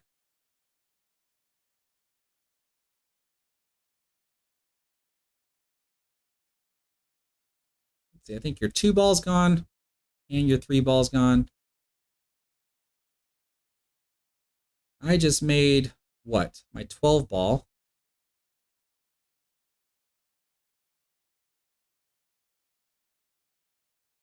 So I guess I didn't get position on the 14, but like I said, this was my backup shot.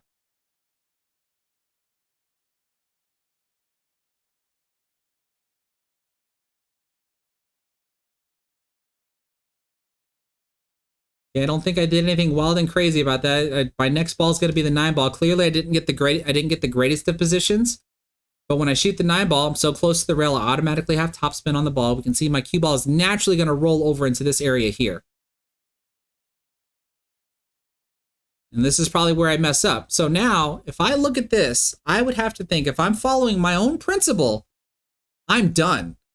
Unless I'm being stubborn and I'm like, no, I'm going to run the rack, which does happen from time to time. But if I follow my own principle, then I'm either done and I'm going to play some sort of safety, or I'm going to be aggressive and bank this 11 ball.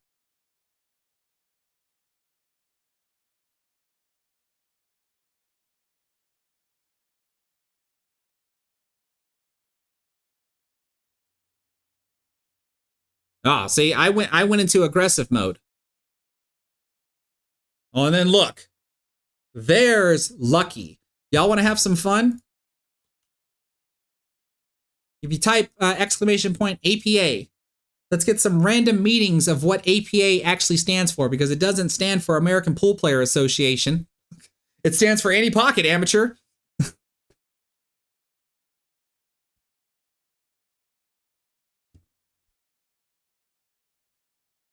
No, we got a more colorful answer of what APA stands for. But it looks like maybe with this lucky shot here, I might be able to run the table. Let's see here. Oh, look at that shot. Here's an example of why you have extreme spin on the ball. Because I have extreme left spin on this ball, because look where the cue ball naturally wants to go, and I break it back into the opposite direction. So that way I can get position on the 14 ball. Follow forward for the 14 in the side. And then play the 8, and then play the 8 in the corner.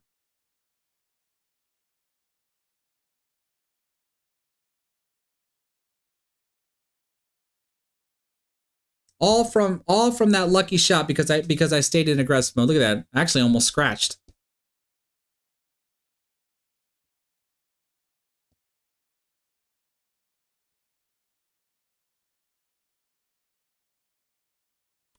So, but I hope everything that I was saying during that rack made sense, though, about like you have to know and try to understand that you just might not be able to run the rack. And if you come to that conclusion, then you would know to try to play some sort of safety. And that was an interesting break, as my cue ball, I think, almost scratched, but ended up avoiding the scratch because it knocked the ball in. Bam! Look at that. Look at this in slow motion right about here. Watch how that 10 ball comes off the point, and then my cue ball, look, my cue ball's heading right towards that side pocket, but then bam, and then immediately stops right in place when it comes in contact with that 10 ball. I got a little lucky there. Okay, so let's rinse and repeat the formula. I know I made the 10 ball, but what about the rest of it? So 1, 2, 3, 4, 5, 6, 7. So I am stripes because we know the 10 ball dropped. So we have this ball, my 9 balls stuck here, and then these 3 balls right here. So if I don't have a plan to figure out how to solve these, then I'm more than likely going to play some sort of a defensive shot. But I do like what I see here so far. The 13 solves the 9, right? But then how do I solve these guys? Right? I can't tell if the 14 ball passes by the 2 ball to go into the corner pocket, but clearly my 11 ball is in trouble. It would all really depend on how I solve the 9 ball using the 13 ball, because that is the best ball. There is an argument you can make to where maybe I can use the 12 ball, but I have to be in position to do so, which I'm not. I'm currently in position to use the 13 ball. So I would have to think that that's what I'm going to try first. And depending upon what happens here, that's going to determine whether or not if I decide to run the rest of the rack or not. Right? 'Cause it looks like I might just kind of slide over. A little bit of a rolling cue ball here. Right? So that's gonna determine everything as far as I'm concerned. Like, am I gonna try to shoot the 9 into the side pocket and then draw over into the 11? Or am I gonna run into the 3? Ah, see what I mean? I don't get an ideal shot. So if I wanted to keep on going, what can I do? Wow, like that. What did I do here? What do I do? What did I do when I came over here? That right there. What am I doing? This is planning, right? All sorts of planning. Does the 14 ball go into the side pocket? I'm pretty sure that's what I was looking at, but I'm more than certain I'm looking at this 12 ball now, because I'm going to use the 12 to solve the 8, or try to, I should say. Right? But I failed. So had I succeeded at that and solved the 8, this is at least me being aggressive and trying to solve the rack. Not every player can do that, meaning that not every player even has the skill set to be able to do that. So by knowing that, admitting that to yourself, because let's look at this. By being able to admit that to yourself, then you would know, like, you're going to play a couple of balls and then play some sort of safety. So now when my opponent comes to the table, I obviously can't tell, but it looks like to me you decided rather quickly to shoot this ball here. And that might be the correct shot. What I can't tell, because I'm not zoomed out far enough, did you even consider this guy as an option? Did you even consider it? Or are you just dead set on this guy because it's a much easier ball? And I'm not suggesting that the 5 ball is a better option. It's just another option. Now, I might be able to make an argument that it is the better option because of this ball over here, but I'm not going to. The point is that you came over here rather quickly and started looking at the 4 ball. And I just can't tell if you looked to see where all of the other balls are. Because if we look here, we're going to want to know what the heck are we going to do with that 1 ball. And just like we said, like loping CSF here, the 5 may get the breakout on the 8, which also will help you break out your 1. The 7 also does it, as far as I'm concerned. Because right now, trying to break out the 5 ball or trying to break out the 8 and 1 right now, I think is a little risky, right? Because you can, it looks like you might be able to attempt to do this, but I think that's just super risky. I don't think there's enough of a reward to do that. You have to do a lot of movement with the cue ball. So this ball might be the better ball. Stop the cue ball right here, not to shoot the 2 ball, but to shoot the 7 ball, and then try to come over here and break this out. Again, just as another option. Because otherwise, you need to run this out and then bank the 1 ball and then get position on the 8. But what do we have in mind right now besides making the 4 ball and playing position on whatever the next ball is? Because in my opinion, that's not enough planning. That might be enough planning for like a skill level 2, skill level 3, skill level 4. But as a skill level 6, if your plan is to make the 4 ball and get position on whatever next ball you have to get position on, that's not planning far enough ahead. You need to get into the habit of planning this far ahead and trying to figure out what the heck you're going to do with this 1 ball, in my opinion. Let's find out. Let's see what you're going to do.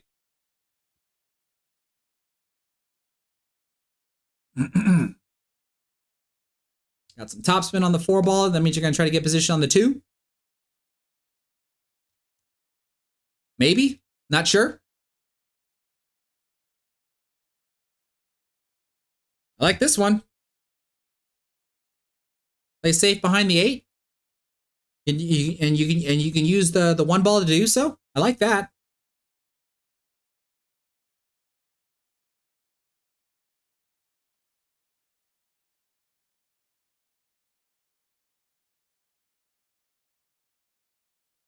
I'm gonna address that later. I want to see what happens here. Everybody, look who's here! The silent assassin, Tony Robles, is in the house. What's going on, brother? Thank you so much for being here, man.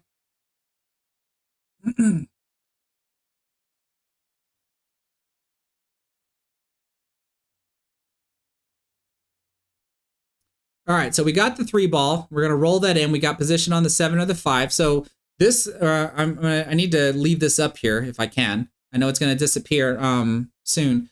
So your plan was to run out and then play defense behind the 8. Okay. So let's say you did that. All right, so we ended up messing up right here. So let's say you made the 7. Let's say you made the 5, and then you end up getting this type of position here, so that way you can play your defensive shot on the 8 ball, like you said, right? Let's just say you did all that. You do realize now, in the position that you have literally put yourself in, because that was your plan, you are hoping that I'm going to miss so badly that I'm going to give you a shot at your 1 ball. Now, granted, you're playing safe, right? So you're hoping that I don't hit any of my balls that are now wide out in the open. There is nothing blocking me from hitting them besides the 8 ball. I'm going to have maybe a 1 rail kick to the side rail to hit this ball, maybe a 1 rail kick this way to hit this ball. Maybe I can kick this way to try to hit this ball. I'm going to have access to rails to be able to kick at any one of my wide open balls that are on the table, while your 1 ball is stuck somewhere down here. Is that literally a position you actually think is a good position to be in? Consider that, because that's why I don't suggest you stick to the plan that you had here. If you did not have a plan to deal with that 1 ball, you should not have been attempting to run all the way to the 1 ball, play defensive on the 1 ball, and take the gamble that I'm gonna give you ball in hand. However, I will argue, though, that plan might work against another skill level 6, maybe another skill level 5. Heck, it might work against me. It might. But I think we can agree that the higher up the ladder that you are, and skill level 7 is a harsh skill level 7, right? Because I'm a Fargo 629, right? So what about a 7 that's like a Fargo 580? Would that plan work? Maybe, Maybe not, but I would think the higher up the skill level 7 ladder that you are, because there's no top, there's no ceiling to skill level 7, the less likelihood that that plan might end up being in your favor. So do you see what I mean by this, Jeffrey? I hope this makes sense, or anybody that's listening to this advice. I hope it makes sense here, because it's clearly something that you can do, but really try to understand what it is you're actually gambling on. When you run down to where you just have one ball left on the table and you can't make it, so you try to play safe, or you leave it in a hard position, think about the position you literally put yourself in. You are waiting for your opponent to miss so badly that they will give you a shot at your last ball, or give you a shot at the 8 ball if you happen to be on the 8 ball and you had to play some sort of safety. Is that really a position that you want to be in? Because now you're attempting to win the rack by luck, not by skill. And a lot of times, again, that plan is perfectly fine, but that plan becomes less and less fine the higher up on the skill level ladder that you are. I hope that makes sense, everybody. I cannot stress that enough, because I see this all the time where people run the table. I watch them run the table, and I know where I shouldn't say no. I have a very good idea where their run is going to break down and where their run is going to stop. And then if I come back to the table at that point, I'm either going to run the table or I'm going to control the table. Or again, let me rephrase. I'm going to attempt to run or control the table, because even though I have a much wide open table to run now, there's still the likelihood I can mess up too. Let's see what I decide to do. Like that right there. Right? Easy shot, and I just blew it. But now the same thing still applies to you.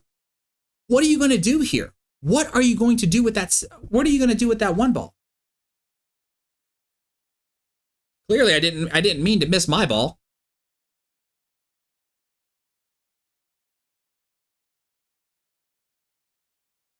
Okay, cool.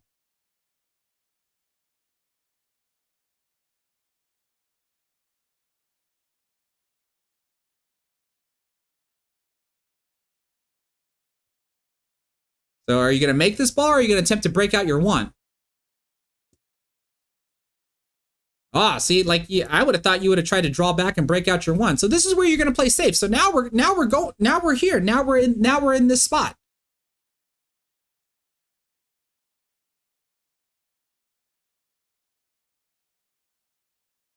Let's see what kind of safety that comes out of this.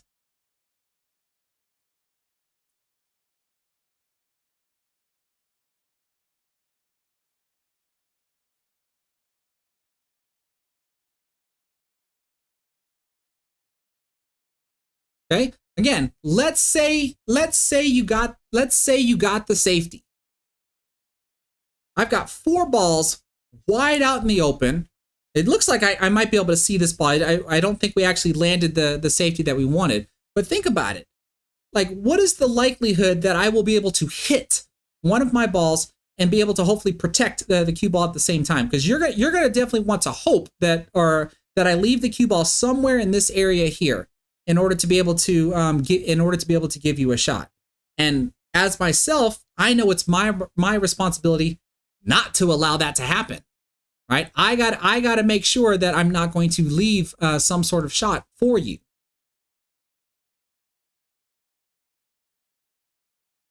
But I don't think we got our safety to work. I think I can see this ball here. Maybe I can't.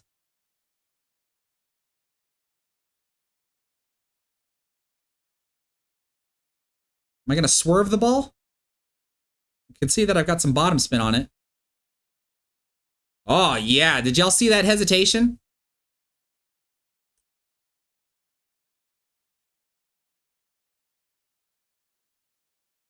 Right there. Right when the cue ball got about right here, either the camera glitches or my drag shot took into effect, and the bottom spin that I have on the ball is gone, and now the cue ball is rolling, which is why I almost ended up scratching right here.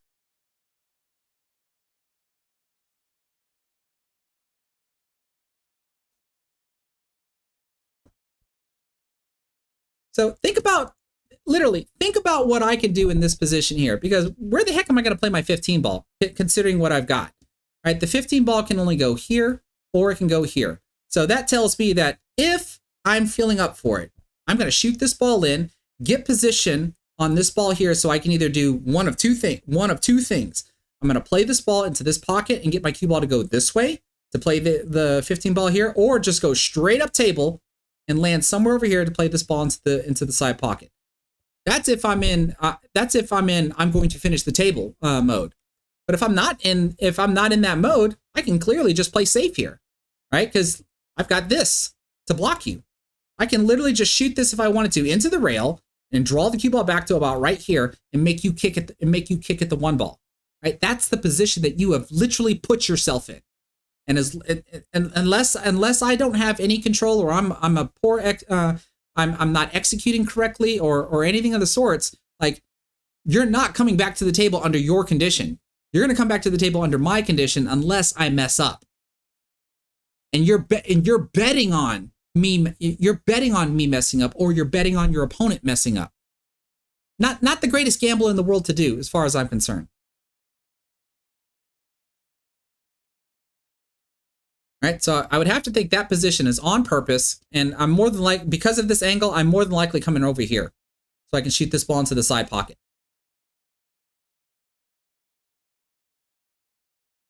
Just like this.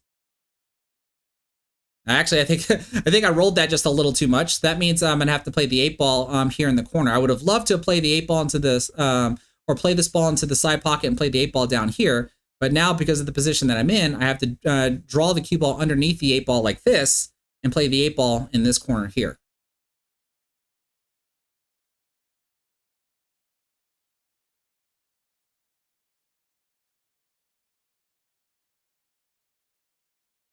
So for anybody out here that plays 8 ball, and I don't care if it's APA or BCA or Napa or TAP or VNEA, whatever, the strategy here, or the risk that you're taking by running the balls out and then playing safe on your last ball, the principle still remains the same.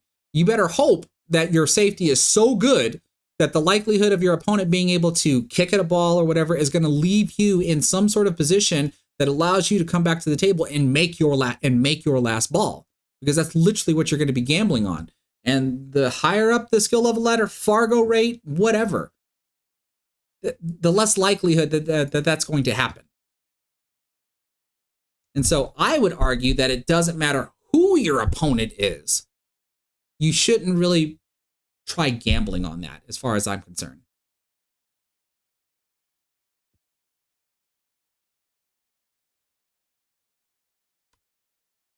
All right, enough of that rambling. Let's see the next break.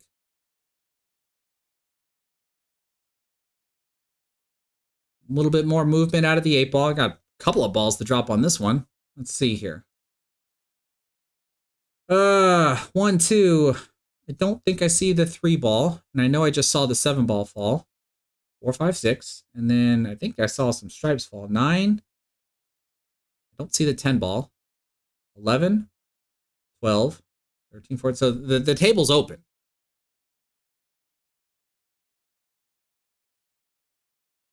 The table's open, and I don't know what I can see. Maybe the 5 ball. It looks like if the 5 ball goes, I'm claiming solids. It looks like I'm aiming at the 5 ball. See, I got some bottom spin on the ball.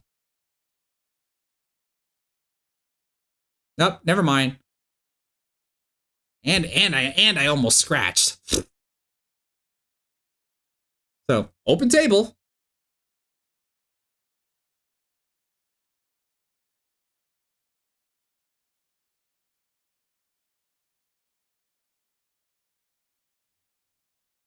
Okay, so you're going to take solids away from me.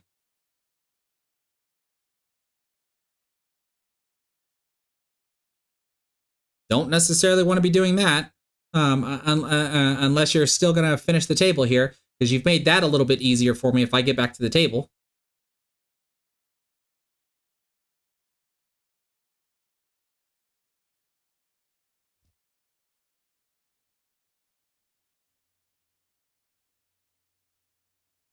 Nice shot on the 1 ball.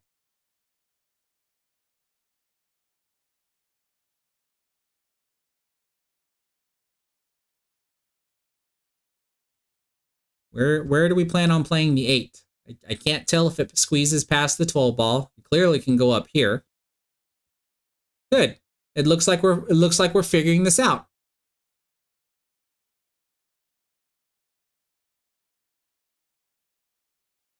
It looks like you took the time to figure out your 4-ball run pattern, so that's good. Except for that part.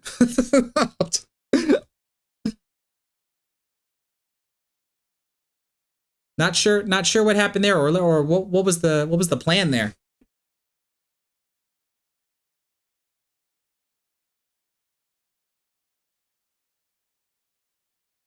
But like I've talked about before, you can have all the plans in the world that you want, but if you don't execute appropriately, then the plan can go wrong. Something can go wrong.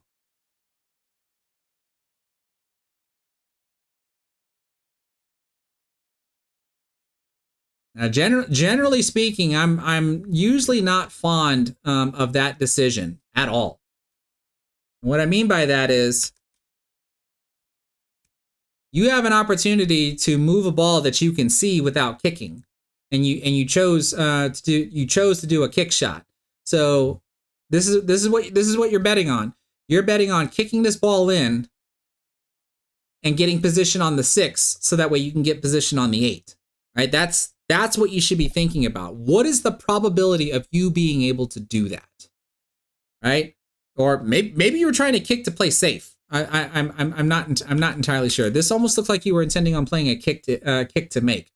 So what other alternatives do we have here? Like, I don't know. This is hard to tell. Like, could you have thinned the ball and tried to place the cue ball at least on the rail, and your 6 ball would move a little bit closer this way? I seriously doubt you can tie your 6 ball up to my 12 ball and then still keep the cue ball right around here.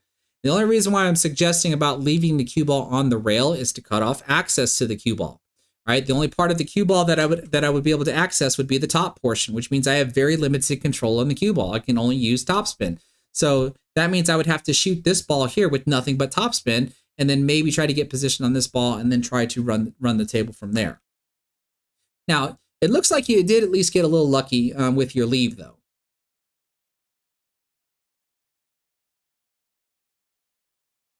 All right, this is the only ball it appears that I can shoot at. I'm bridged over the 4 ball. I can't tell if I can shoot the 14 ball.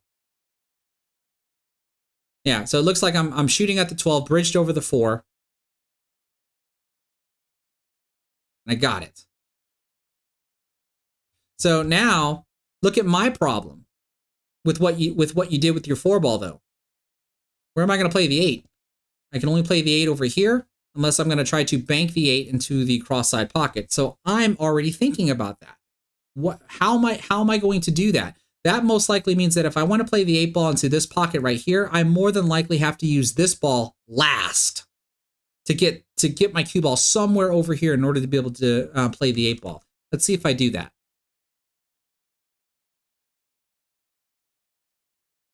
So bottom spin on the 11 ball.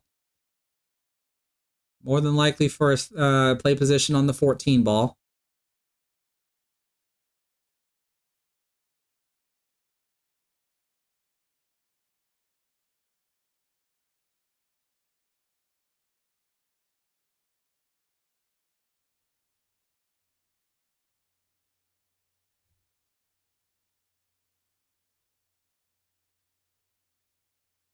Oh, okay, bumped into the 13 ball. The 13 ball is now a ball that I can use, but that bump on the 13 ball was less than ideal because of where my cue ball ended up.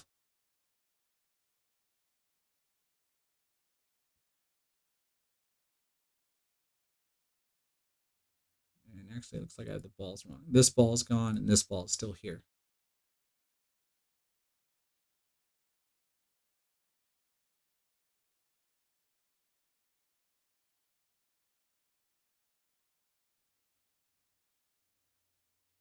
So we're going for the 11.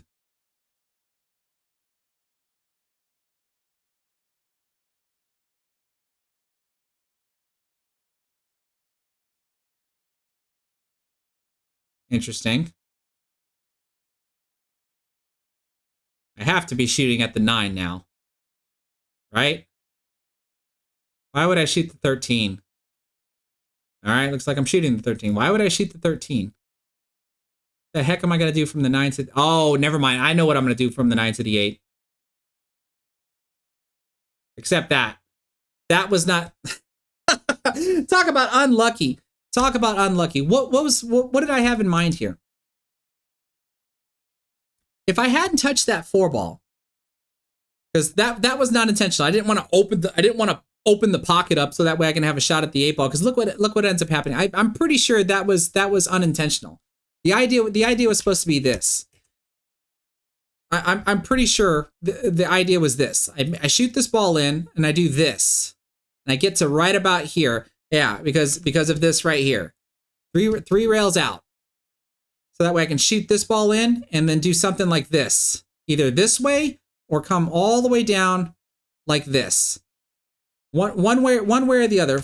From the 9 ball, from this position here, I'm either going to do 2 rails behind the 8, or I can do 3 rails behind the 8. That is more than likely what my plan was supposed to be, which is why I ended up shooting the 13 ball instead of the 9. But I get a little unlucky, make my opponent's 4 ball, and then get hooked behind the 6 as well.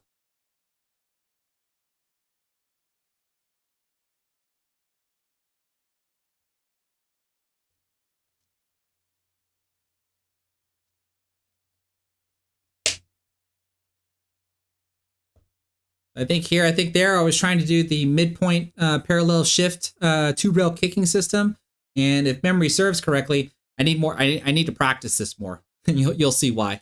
This is what? This is a little bit of top right spin.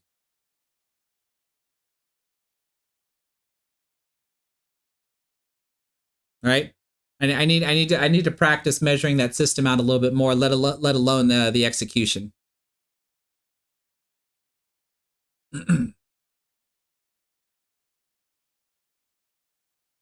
No, I'm pretty sure, Jeffrey, I wasn't trying to move the 4 out of the way. I was trying to play position on the 9 so that way I can play either 2 or 3 rail position on my 8 to play the 8 into this corner pocket here. Running into the 4 ball was unlucky for me, lucky for you, because I end up getting hooked behind your 6 ball, giving you this ball in hand opportunity.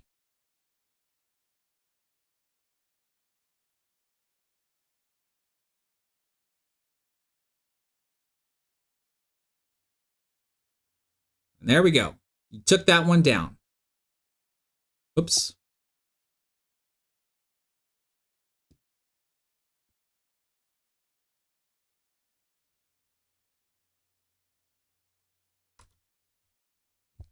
Oh, it looks like you're going for 8 ball breaks as well.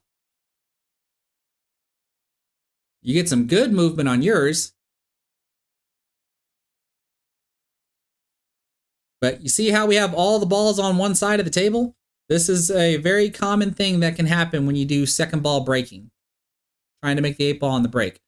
What do we got? 1, 2, 3, 4, 5, 6, 7. So your stripes, 9, 10, 11, 12, 13 ball is gone. And stripes doesn't look all that bad. If you've got a good opener with the 9 ball. Your only problem ball really is the 10 ball because you need to be on this side to make it into this corner pocket. Okay, good shot on the 9.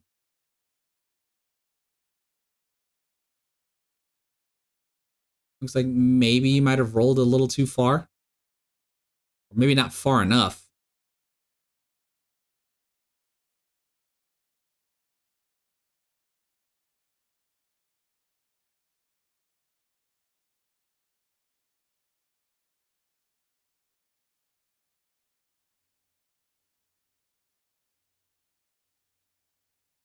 Okay, good try on the cut shot.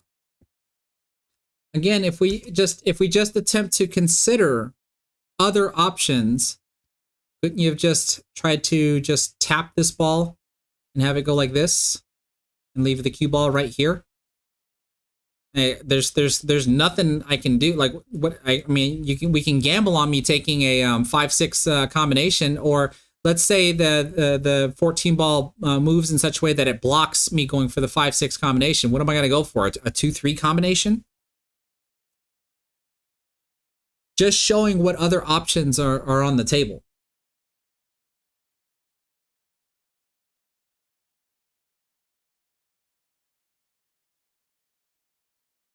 So let's see. Like I said, I'm typically an aggressive player here. I will attempt to find ways to run the rack, but then when I realize I can't run the rack, I usually will try to play some sort of safety. But see, what's the first thing I do? Look, I'm coming to the table. I'm not even, like, there are balls I can clearly shoot at, right? I can clearly just come to the table and just maybe shoot this ball in, or I can just go ahead and try to just shoot this ball in. But I try to figure out as much as I possibly can before I commit to a shot. I want to know what all of my possible options are before I commit to what are some obvious shots that are out there.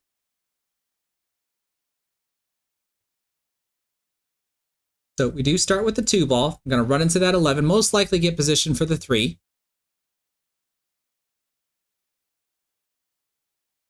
And then what am I doing after that? What am I doing with these 4 balls here? I can clearly go from the 3 to the 4.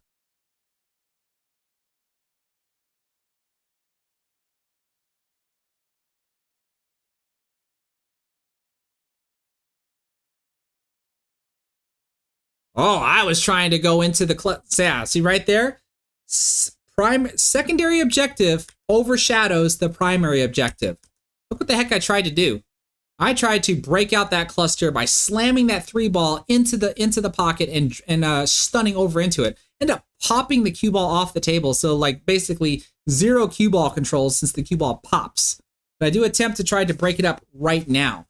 And so I do like this suggestion though. I could have played the 3 ball, got position on the 4 ball, and attempted to draw into the cluster, and then just hope that I was gonna be able to have some sort of shot afterwards. But leaving the 4 ball alone turns into an insurance shot. So if I were to make the 3 ball and get some sort of breakout, then the idea was hopefully that the 4 ball would still be able to bail me out. But this was just poor execution.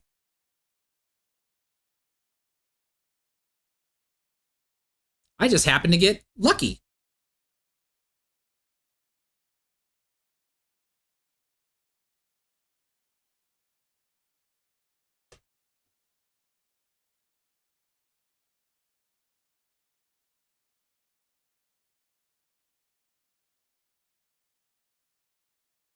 What can we do here? Well, as far as I'm concerned, if you can see this 10 ball, push this 10 ball in front of my 3 ball.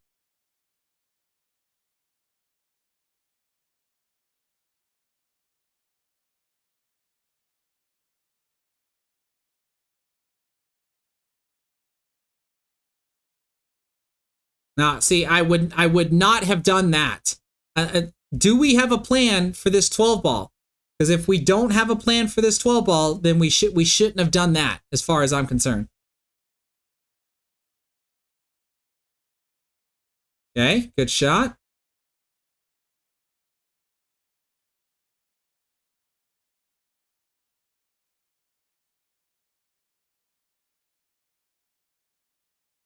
It's a mile-long bridge right there. Might want to consider shortening that bridge up. Oh, oh, what a shot!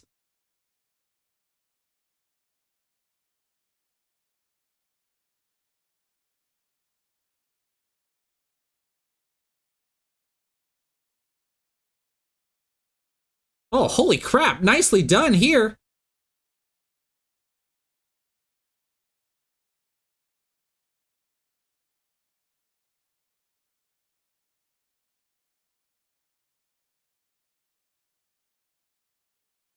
Okay, you can see you got some bottom right spin, and we're going to try to zigzag our way back.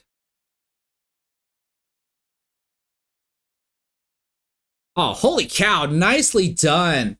Wow. Nicely done there. Can't take that away from you.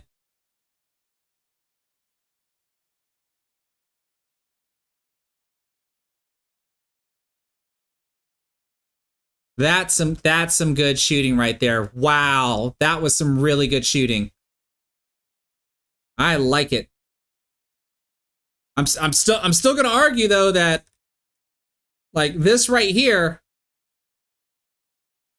I'm still gonna argue like how often are you gonna be able to land that shot?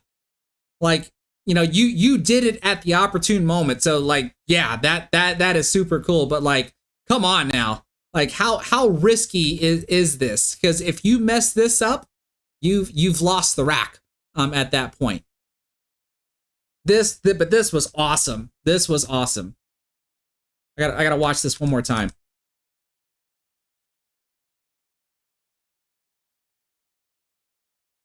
Like that is perfect. That is absolutely perfect.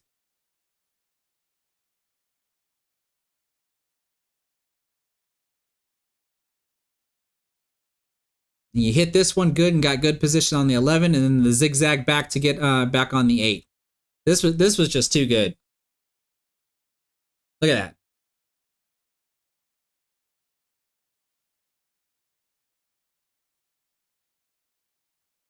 All right, 2-2.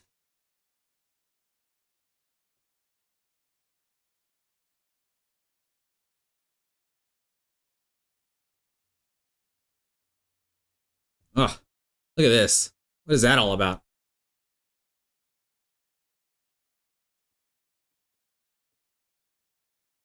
Okie dokie, let's see here. What do we got? What do we got?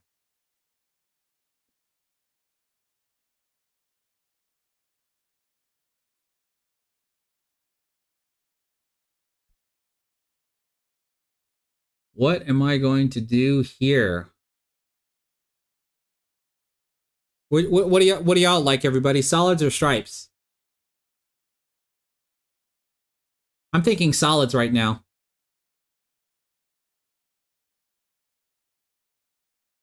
So start with the 5-ball. Simple stop shot on the 5-ball.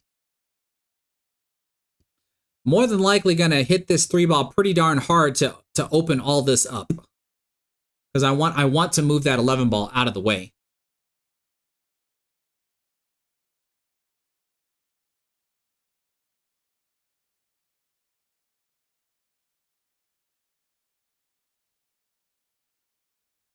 Yeah, there's that.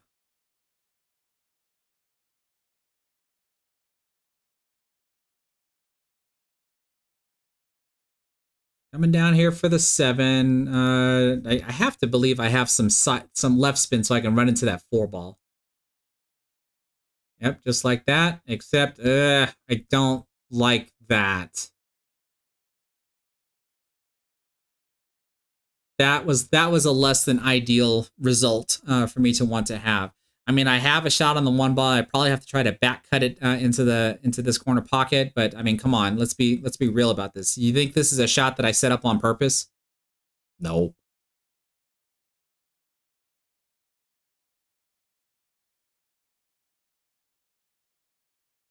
I end up overcutting it. Barely avoided the scratch. Barely avoided the scratch.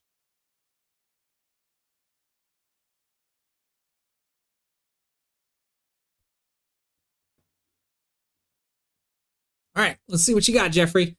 So again, I'm still gonna say, like, just me personally. I mean, clearly you can do whatever you decide to do on the table, but I would venture to say you should spend more time figuring out what you're going to do before you start shooting. I just personally think that from the moment I missed right here to the amount of time you spend coming to the table, how much time you did look at the table, but then just started shooting. Now, to me, it does not matter that this is probably the only shot that you have, considering where the cue ball is at. But was there any consideration for these 4 stripes? Like, and then of course, what is the plan for any of these 4 stripes? Clearly, it doesn't look like you can shoot at any of these 4 stripes, but I didn't even see you look or I mean, I can't tell obviously because there's only so much of the table that we can actually see, but in my opinion, I just think there's more time that you could take to really plan everything out. And Bree, you're wondering if there is a time limit.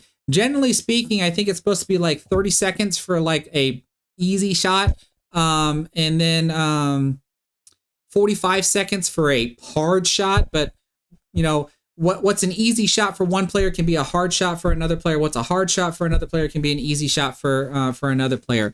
Kyle Kerr, this is actually incorrect. There is a shot clock in APA. It's just not really enforced. I really never really see it enforced at the local level. It does kind of get enforced at the city level and at the national level, to where you can get warned for slow play. And then if you continue to slow play, then that becomes the grounds for, I think, disqualification for unsportsmanlike conduct, or to where like you have to have someone actually like keep you on a shot clock to know whether or not if you're going to surrender your turn if you end up taking too long to actually play.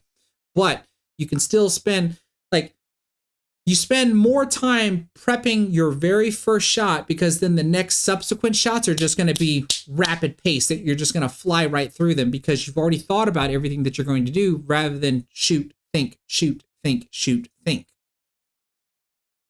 Now, having said that though, let's see what you do. Because you start with the 12 ball. And we could tell that this is probably not what you wanted. It looks like you maybe wanted to run into either the 13 or the 14 ball, it looks like. Judging by your gesture of when you put your hand up, like, what's happening here?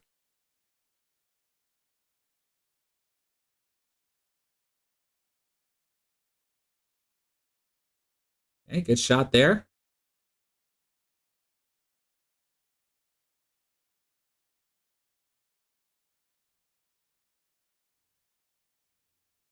Okay, I love seeing these soft controlled hits. This is something I tell my APA players all the time. You don't have to hit the ball hard.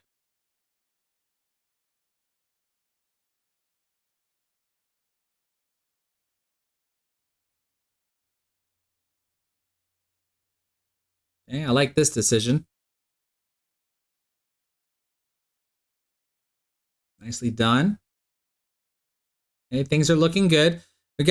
But you know, these two balls here are kind of tricky now, right? We can, you know, we might be able to play position on the 14 ball, but the 13 ball is a little tricky with that 8 ball being in the way. Let's see how you try to handle it.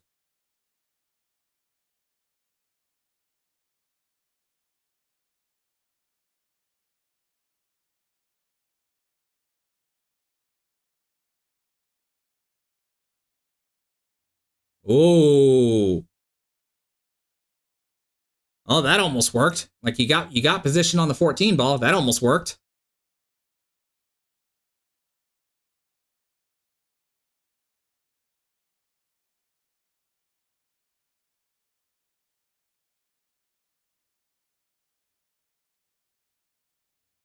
Actually, I do want to address this though, because some people might wonder, well, after all my ranting about how long I suggest that you take to before you start shooting, how come I don't take that much time?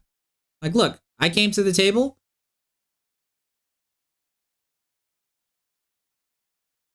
Like, I don't appear to take that much time before I decide to shoot at the 1 ball. Well, clearly first, let's look at the scenario, right? What are my options? Because I can't see these. I don't even know if I can see the 4 ball.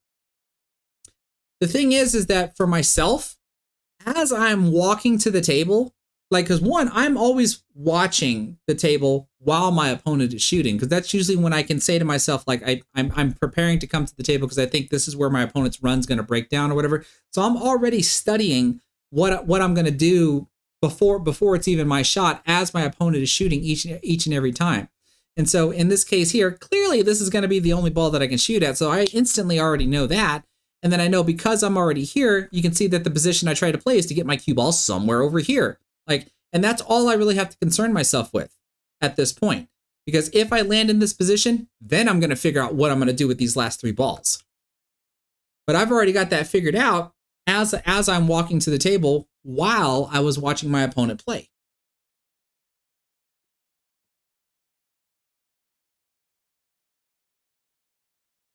Because what I do know is that for some players, it's very easy that when it's not your turn, what are you doing? You're talking to your teammates, you know, you're chit-chatting it up and stuff. And then then your teammates say, oh, it's your turn. And you come back and you have to look at the table and go, okay, what am I supposed to do? I don't typically do that. I'm watching my opponent shoot. I'm watching the layout of the table change on every single solitary shot. And as the layout of the table is changing, I'm figuring out what I'm going to do if my opponent misses here or if my opponent misses there, because I can have an idea of where the cue ball is going to end up if my opponent misses trying to attempt whatever shot they're going to attempt.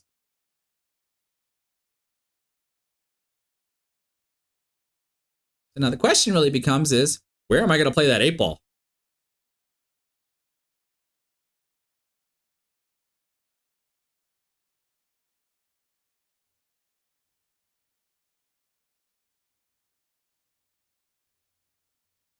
I have to believe that I'm doing this.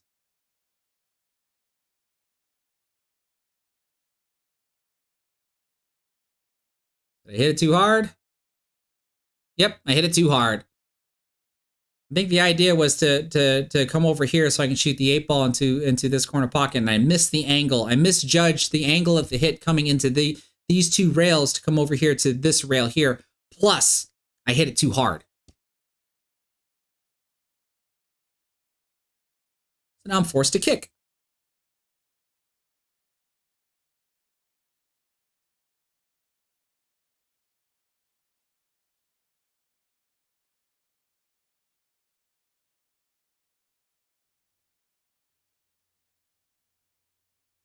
Let's see here. What do I decide to do?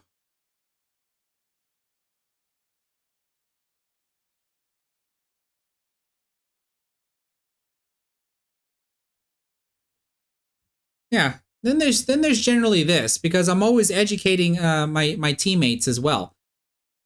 Oh, holy crap. So, okay, now I remember this. I'm going to be trying, I think, this. I'm going to either kick past the 14 ball or kick in between, hit the 8, and then try to bank the 8 over here. That's what I'm trying. Super low percent shot here.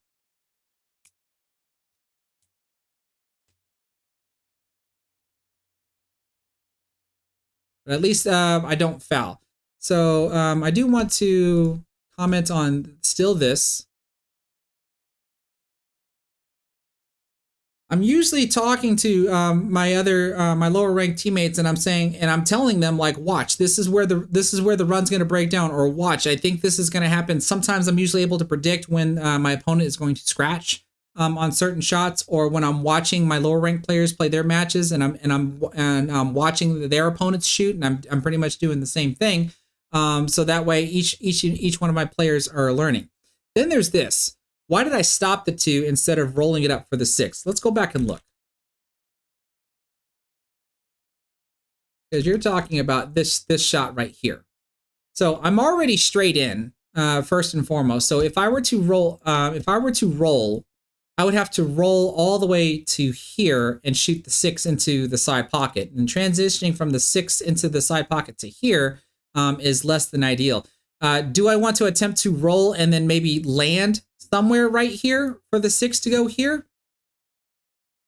I think that's reason. I think that's obviously possible, but when you look at the zone that I have to land in, like, it's pretty darn small for me to cross the shot zone and then land in the area where I can shoot the 6 over here and then possibly draw back over here. So yes, a possibility, but less than likely. And the reason why I did what I did here is because I know the intention was to attempt to do this. That's what my intention was. But I misjudged the angle, and you saw, and I overhit the ball, which is why I ended up coming all the way down here and hooking myself instead. That would be the reason why. I don't know why I did that again. Let's go back to this area because I did at least hit the ball.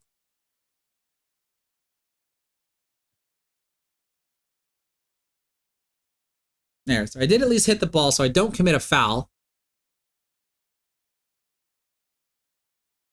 And I actually get, that's kind of a lucky lead for me.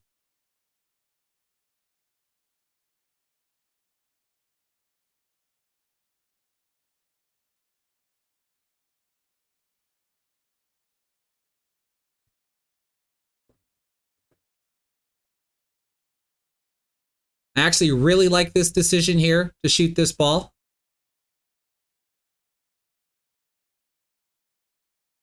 Good shot. Don't. Oh, are you kidding me? Are you kidding me? Oh, my goodness. All right, well, he ends up giving me that since I have ball in hand on the 8-ball. That was unfortunate. Let's go back and look at this, though, because I really like this decision here, because you play position from this ball to this ball, and you try to use this ball to get position on this ball, which means that as long as your cue ball is anywhere over here, you can still cut this ball in like this and have your cue ball do something like this to get position on the 8 to go into this pocket. So I think the intention that you have here was spot on. We just get an unfortunate scratch.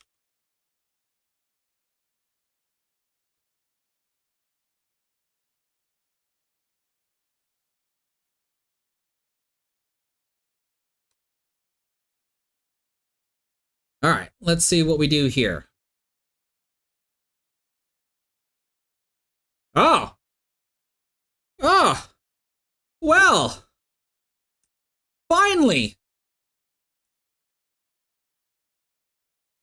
Look at all that bing-bonging around, and the 8-ball goes in. 8 on the break. As long as I don't scratch, that is a win.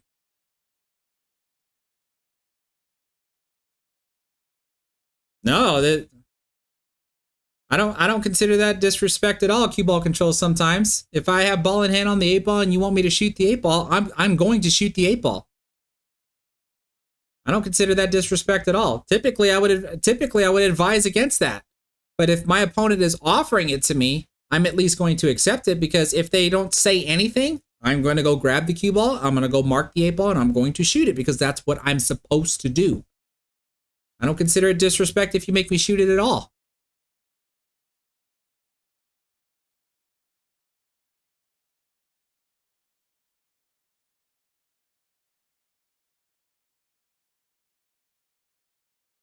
Okay, I just saw the 2-ball fall.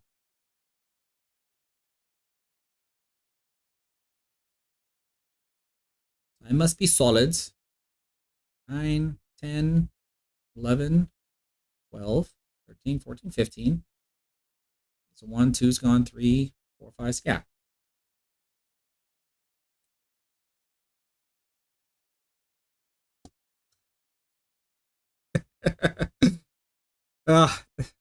Trust me, I know how you feel about that. When I find the side pockets at those angles as well, I know exactly what you mean.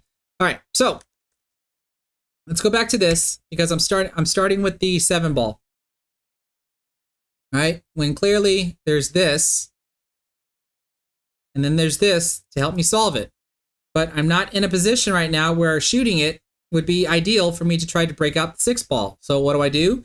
I use the 7-ball to try to get myself in a better position to shoot that 3-ball. Right? And I shoot that with bottom right spin, and now I'm in a much better position to shoot that 3-ball and then try to break out my 6. Right? Prioritizing solving my trouble spots. But what difference does it make if I mess up? How did I miss that? Watch this frame by frame. What did I do? Oh, I undercut the ball. I shot it right into the side rail. Look at this. Right there. I hit the side rail, and I hit it too hard. I ended up hitting it too hard. And just like this, if I would have done everything successfully, my 4-ball here is my backup shot, just in case I don't have position on the 6. It's always good to have backup shots in 8-ball when you're trying to solve problem spots, which is typically clusters. Now, see, I like this. Coming to the table and trying to figure things out.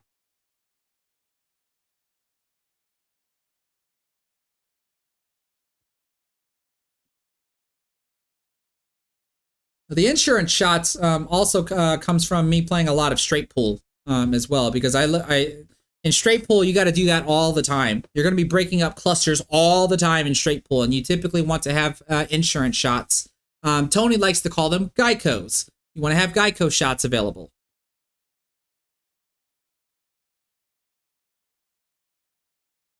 What? What is this?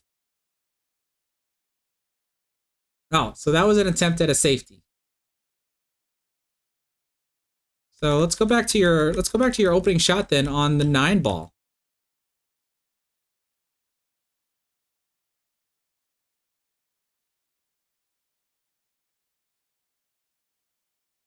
So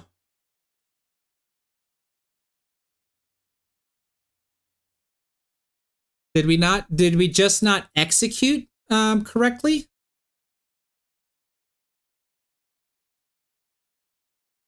I would have to venture to say that. Why? No, I understand what your safety attempt was, but I'm not understanding the intention here of, since we shot the 9 ball, what was the plan to do next? Because there's currently not a reason to play safe with an open table. Like literally, it looks like you can shoot this 12 ball from this position, though I would advise against it because of the 10 ball being where it's at. So seeing that you played this, then playing a safety, I'm trying to look at, was shooting the 9 ball the best thing in the world for you to do? Like maybe you should have considered shooting the 14 ball or shooting the 15 ball, because otherwise we can just say you hit the 9 ball too hard. Right, because you're coming down here anyway, right? So you want to try to land maybe flat on the 12 ball, so that way you can shoot the 10 ball next and not end up where you ended up.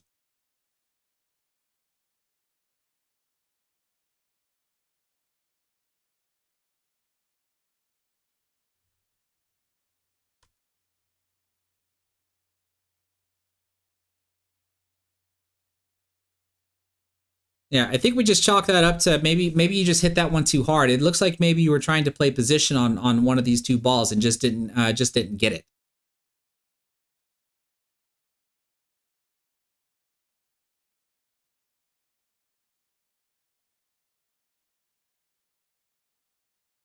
And it looks like the 8 ball is blocking your 11. So we understand that this is the safety that you're trying to play. You're trying to tuck the cue ball behind the 15 ball. That's a very low % shot to be able to execute, because you literally have to try to get the cue ball to slide underneath it.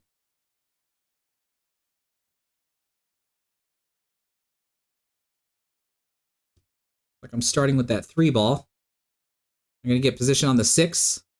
Nope, never mind. I'm gonna miss. Right, there's my position on the 6. Okay, so we haven't done this yet. If my opponent is going to run out, how does he run out from here? What does everybody think my opponent should do to run the table here? Let's see some patterns here. And of course, Jeffrey, throw out a pattern if you remember the pattern that you were trying to do.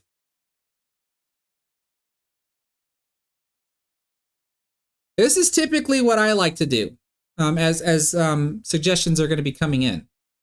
The first thing I typically have to try to establish is, where the heck am I going to play the 8 ball? I can clearly play the 8 ball here, or I can play the 8 ball here. And I have to make some sort of a decision on what I'm going to do, because then that dictates what's the rest of the stuff that I'm going to do.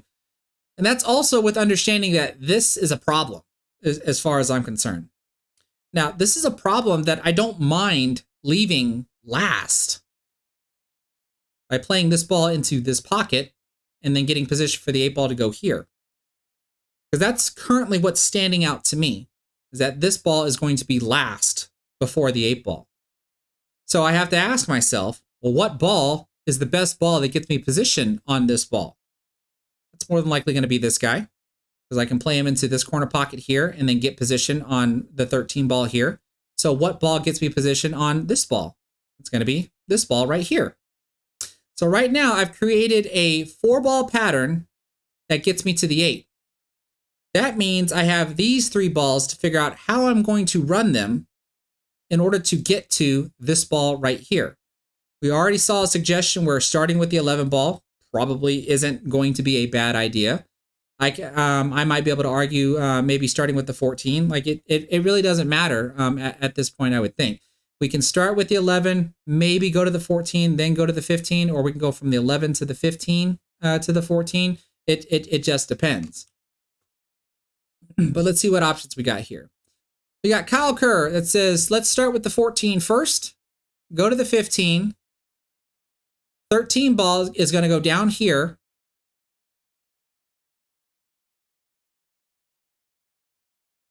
Then we're going to play the 10. Then we're going to play the 12. Looks like we forgot about the 11 ball in your pattern here, but going from the 12 to the 11 and then to the 8, that would make sense. We got Thomas that says, let's start with the 11 ball, then go to the 15, then go to the 14. And then we go from the 10 to the 12 to the 13 to the 8. So that's kind of what I was talking about.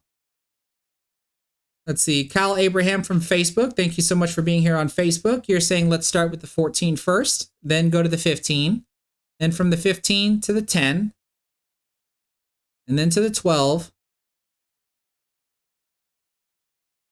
and then the 11 and then the 13. So I have one small issue with what you're suggesting here, as far as I'm concerned, Kyle Abraham.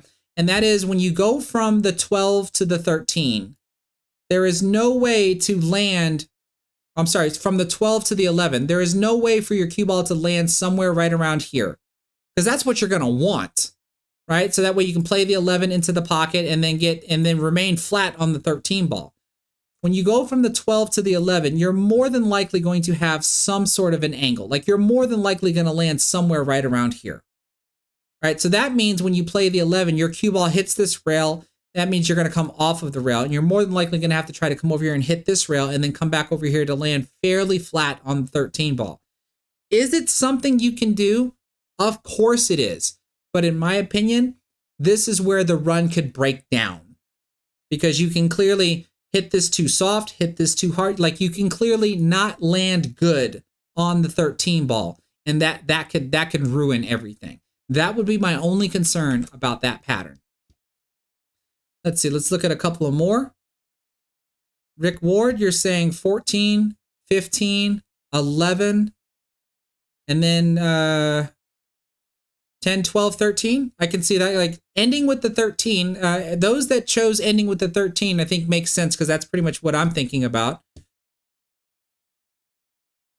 Let's see. Rob Christian, you're saying 14, 15, 11, pretty much the same thing. Yeah. So a lot of us are typically thinking about ending with that 13 ball last. And then these three balls here become the opening pattern to get to the last 4 ball patterns. So let's see what my opponent decides to do, or decides to try.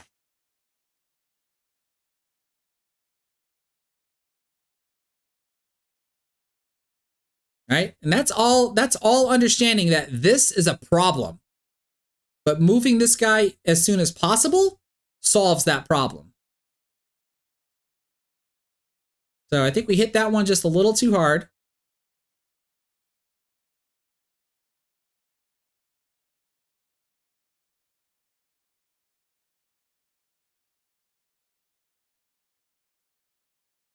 Okay, looks like we're coming up for the 14 ball. Might be able to get a breakout on the 13. Nope, never mind. He just tries to roll it in. Right, there's at least position on the 13.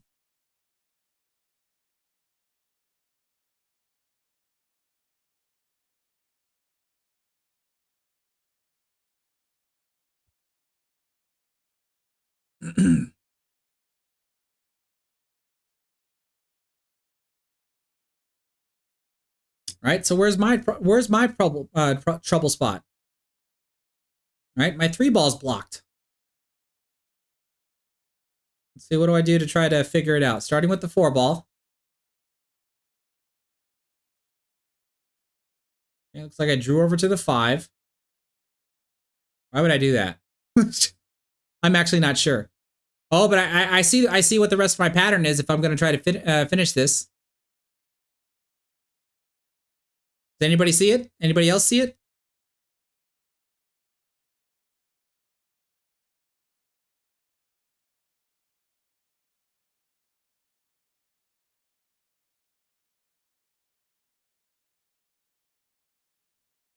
Oh, that was less than ideal.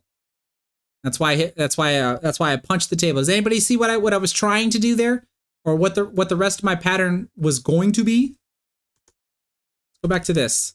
Anybody have any idea what I was trying to do here, and how I would have tried to run the table from here, even though I messed up?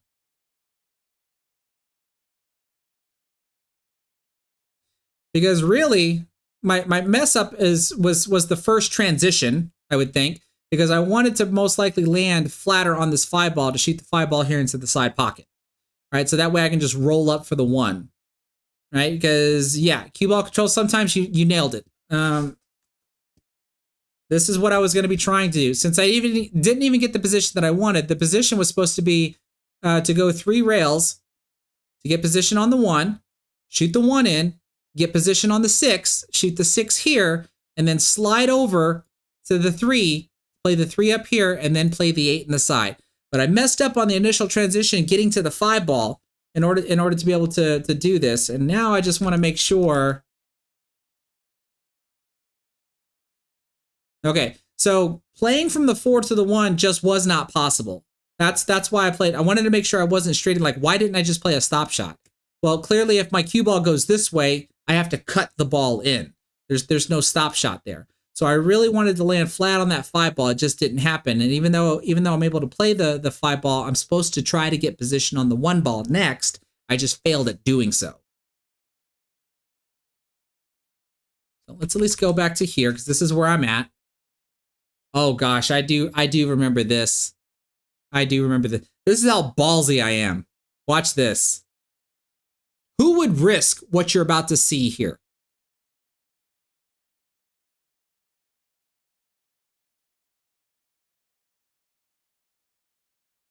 I really want to know who would risk what you're about to see here.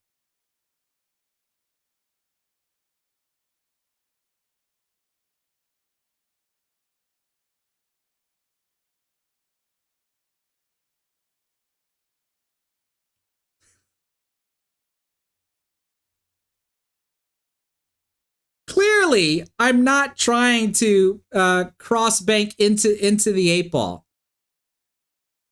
I actually thought I could clip the 13 and then still go in. I am not afraid to cut cross bank a ball. This is my favorite shot. That's why I had every confidence in the world of shooting this shot, knowing what my risk was, but I clearly did not think I was going to hit it so badly that I was going to run into the 8-ball. The idea was supposed to be I'm either going to cut cross bank it right in between. I'm going to thread the needle, or I'm going to cut it so thin that I'm actually going to carom off of the 13-ball. And I didn't do either. I ended up cutting it too thick and leaving that. But who would risk that? Who would even attempt to risk that, knowing that the 8-ball is where it's at?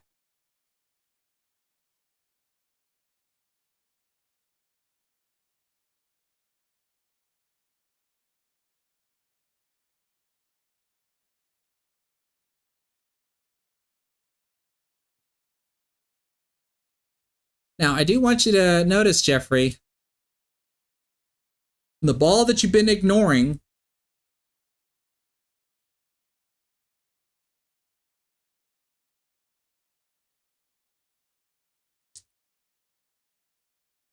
excuse me, the ball that you've been ignoring, the entire rack ends up being probably your downfall.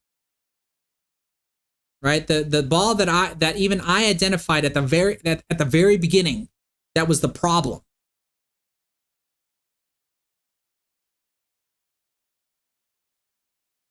Right? That we didn't address immediately by removing this ball. Right? Because this goes back to I can't remember who gave the pattern where the 11 and the 13 were supposed to be last before the 8. Look at the issue that we're about to deal with now.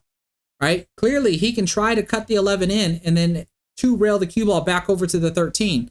But what happens if we make the ball and leave the cue ball like this? Because this is very likely to happen. Very likely to happen. That's the risk you end up running. Because now it looks like I can just do 1, 3, 6.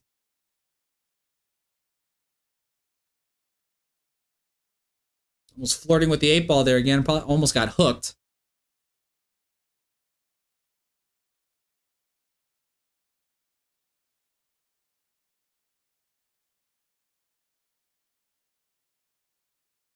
This is most likely this. And then the 8-ball goes in the corner. Oh. You wanna see the final 8-ball shot? You just got done drinking some water. Your face is all wet. 8-ball in the corner pocket.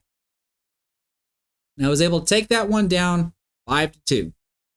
So I hope everybody can see what I was talking about, you know, where you're able to, at least in this rack here, where you can see where runs can typically break down when you're not trying to solve trouble spots as quickly as possible. And then, of course, pattern building to go along with it. So, Jeffrey, if you're still here, I can only hope that the advice that you heard from me and then some of the suggestions that you can see here in the chat, you can obviously find helpful to continue to improve your game, because I think the biggest thing that you ought to be able to take away from this is not running the table to a position where you play safe with your last ball, right? Because I think that is just too much of a risk to hope that your opponent misses so badly that they give you a shot at your last ball, because now you're relying more on luck to be able to win the rack rather than relying on your skill to be able to win the rack. I hope that makes sense, and I hope that helps you out. Whoops, I didn't mean for that type of transition. That was pretty quick, though. Okay, there we go. So here's Link, everybody. He wanted to come and say hi. All right, so that's pretty much going to wrap things up for the night. I do have more APA matches that I could review, but I'm starting to get a little parched. And typically I only just review 2 at a time now. But I do have 4 more in queue. So I will more than likely review them at a later date, maybe this weekend. I'm not sure. But all I can say is stay tuned for tomorrow, because that's when I'm either tomorrow or Friday.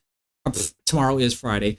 Either tomorrow or Saturday that I'm going to pick the winner of my JFlowers. You can't have this. I'm going to pick the winner of my JFlowers Dante Cue giveaway, along with this 3x5 case. In celebration of acquiring JFlowers as a new sponsor. So yeah, that'll more likely happen either tomorrow or on Saturday. Just not entirely sure. So yeah, I think without further ado, I'm pretty much going to call it a night. Do not forget that for the ICA training system, if you're at least on YouTube, if you check the pinned post, if you want an opportunity for me to pay it forward and buy you an ICA training system, you just have to buy the projector. Check the pin post on YouTube. The comments is at least on Facebook, but you can't, as far as I know, you can't pin live chat comments. So be sure, if you're on Facebook, to check out the post that I put on for YouTube. See the rules about how you can actually be entered into the and how to enter the contest to have a chance of winning your own ICA training system.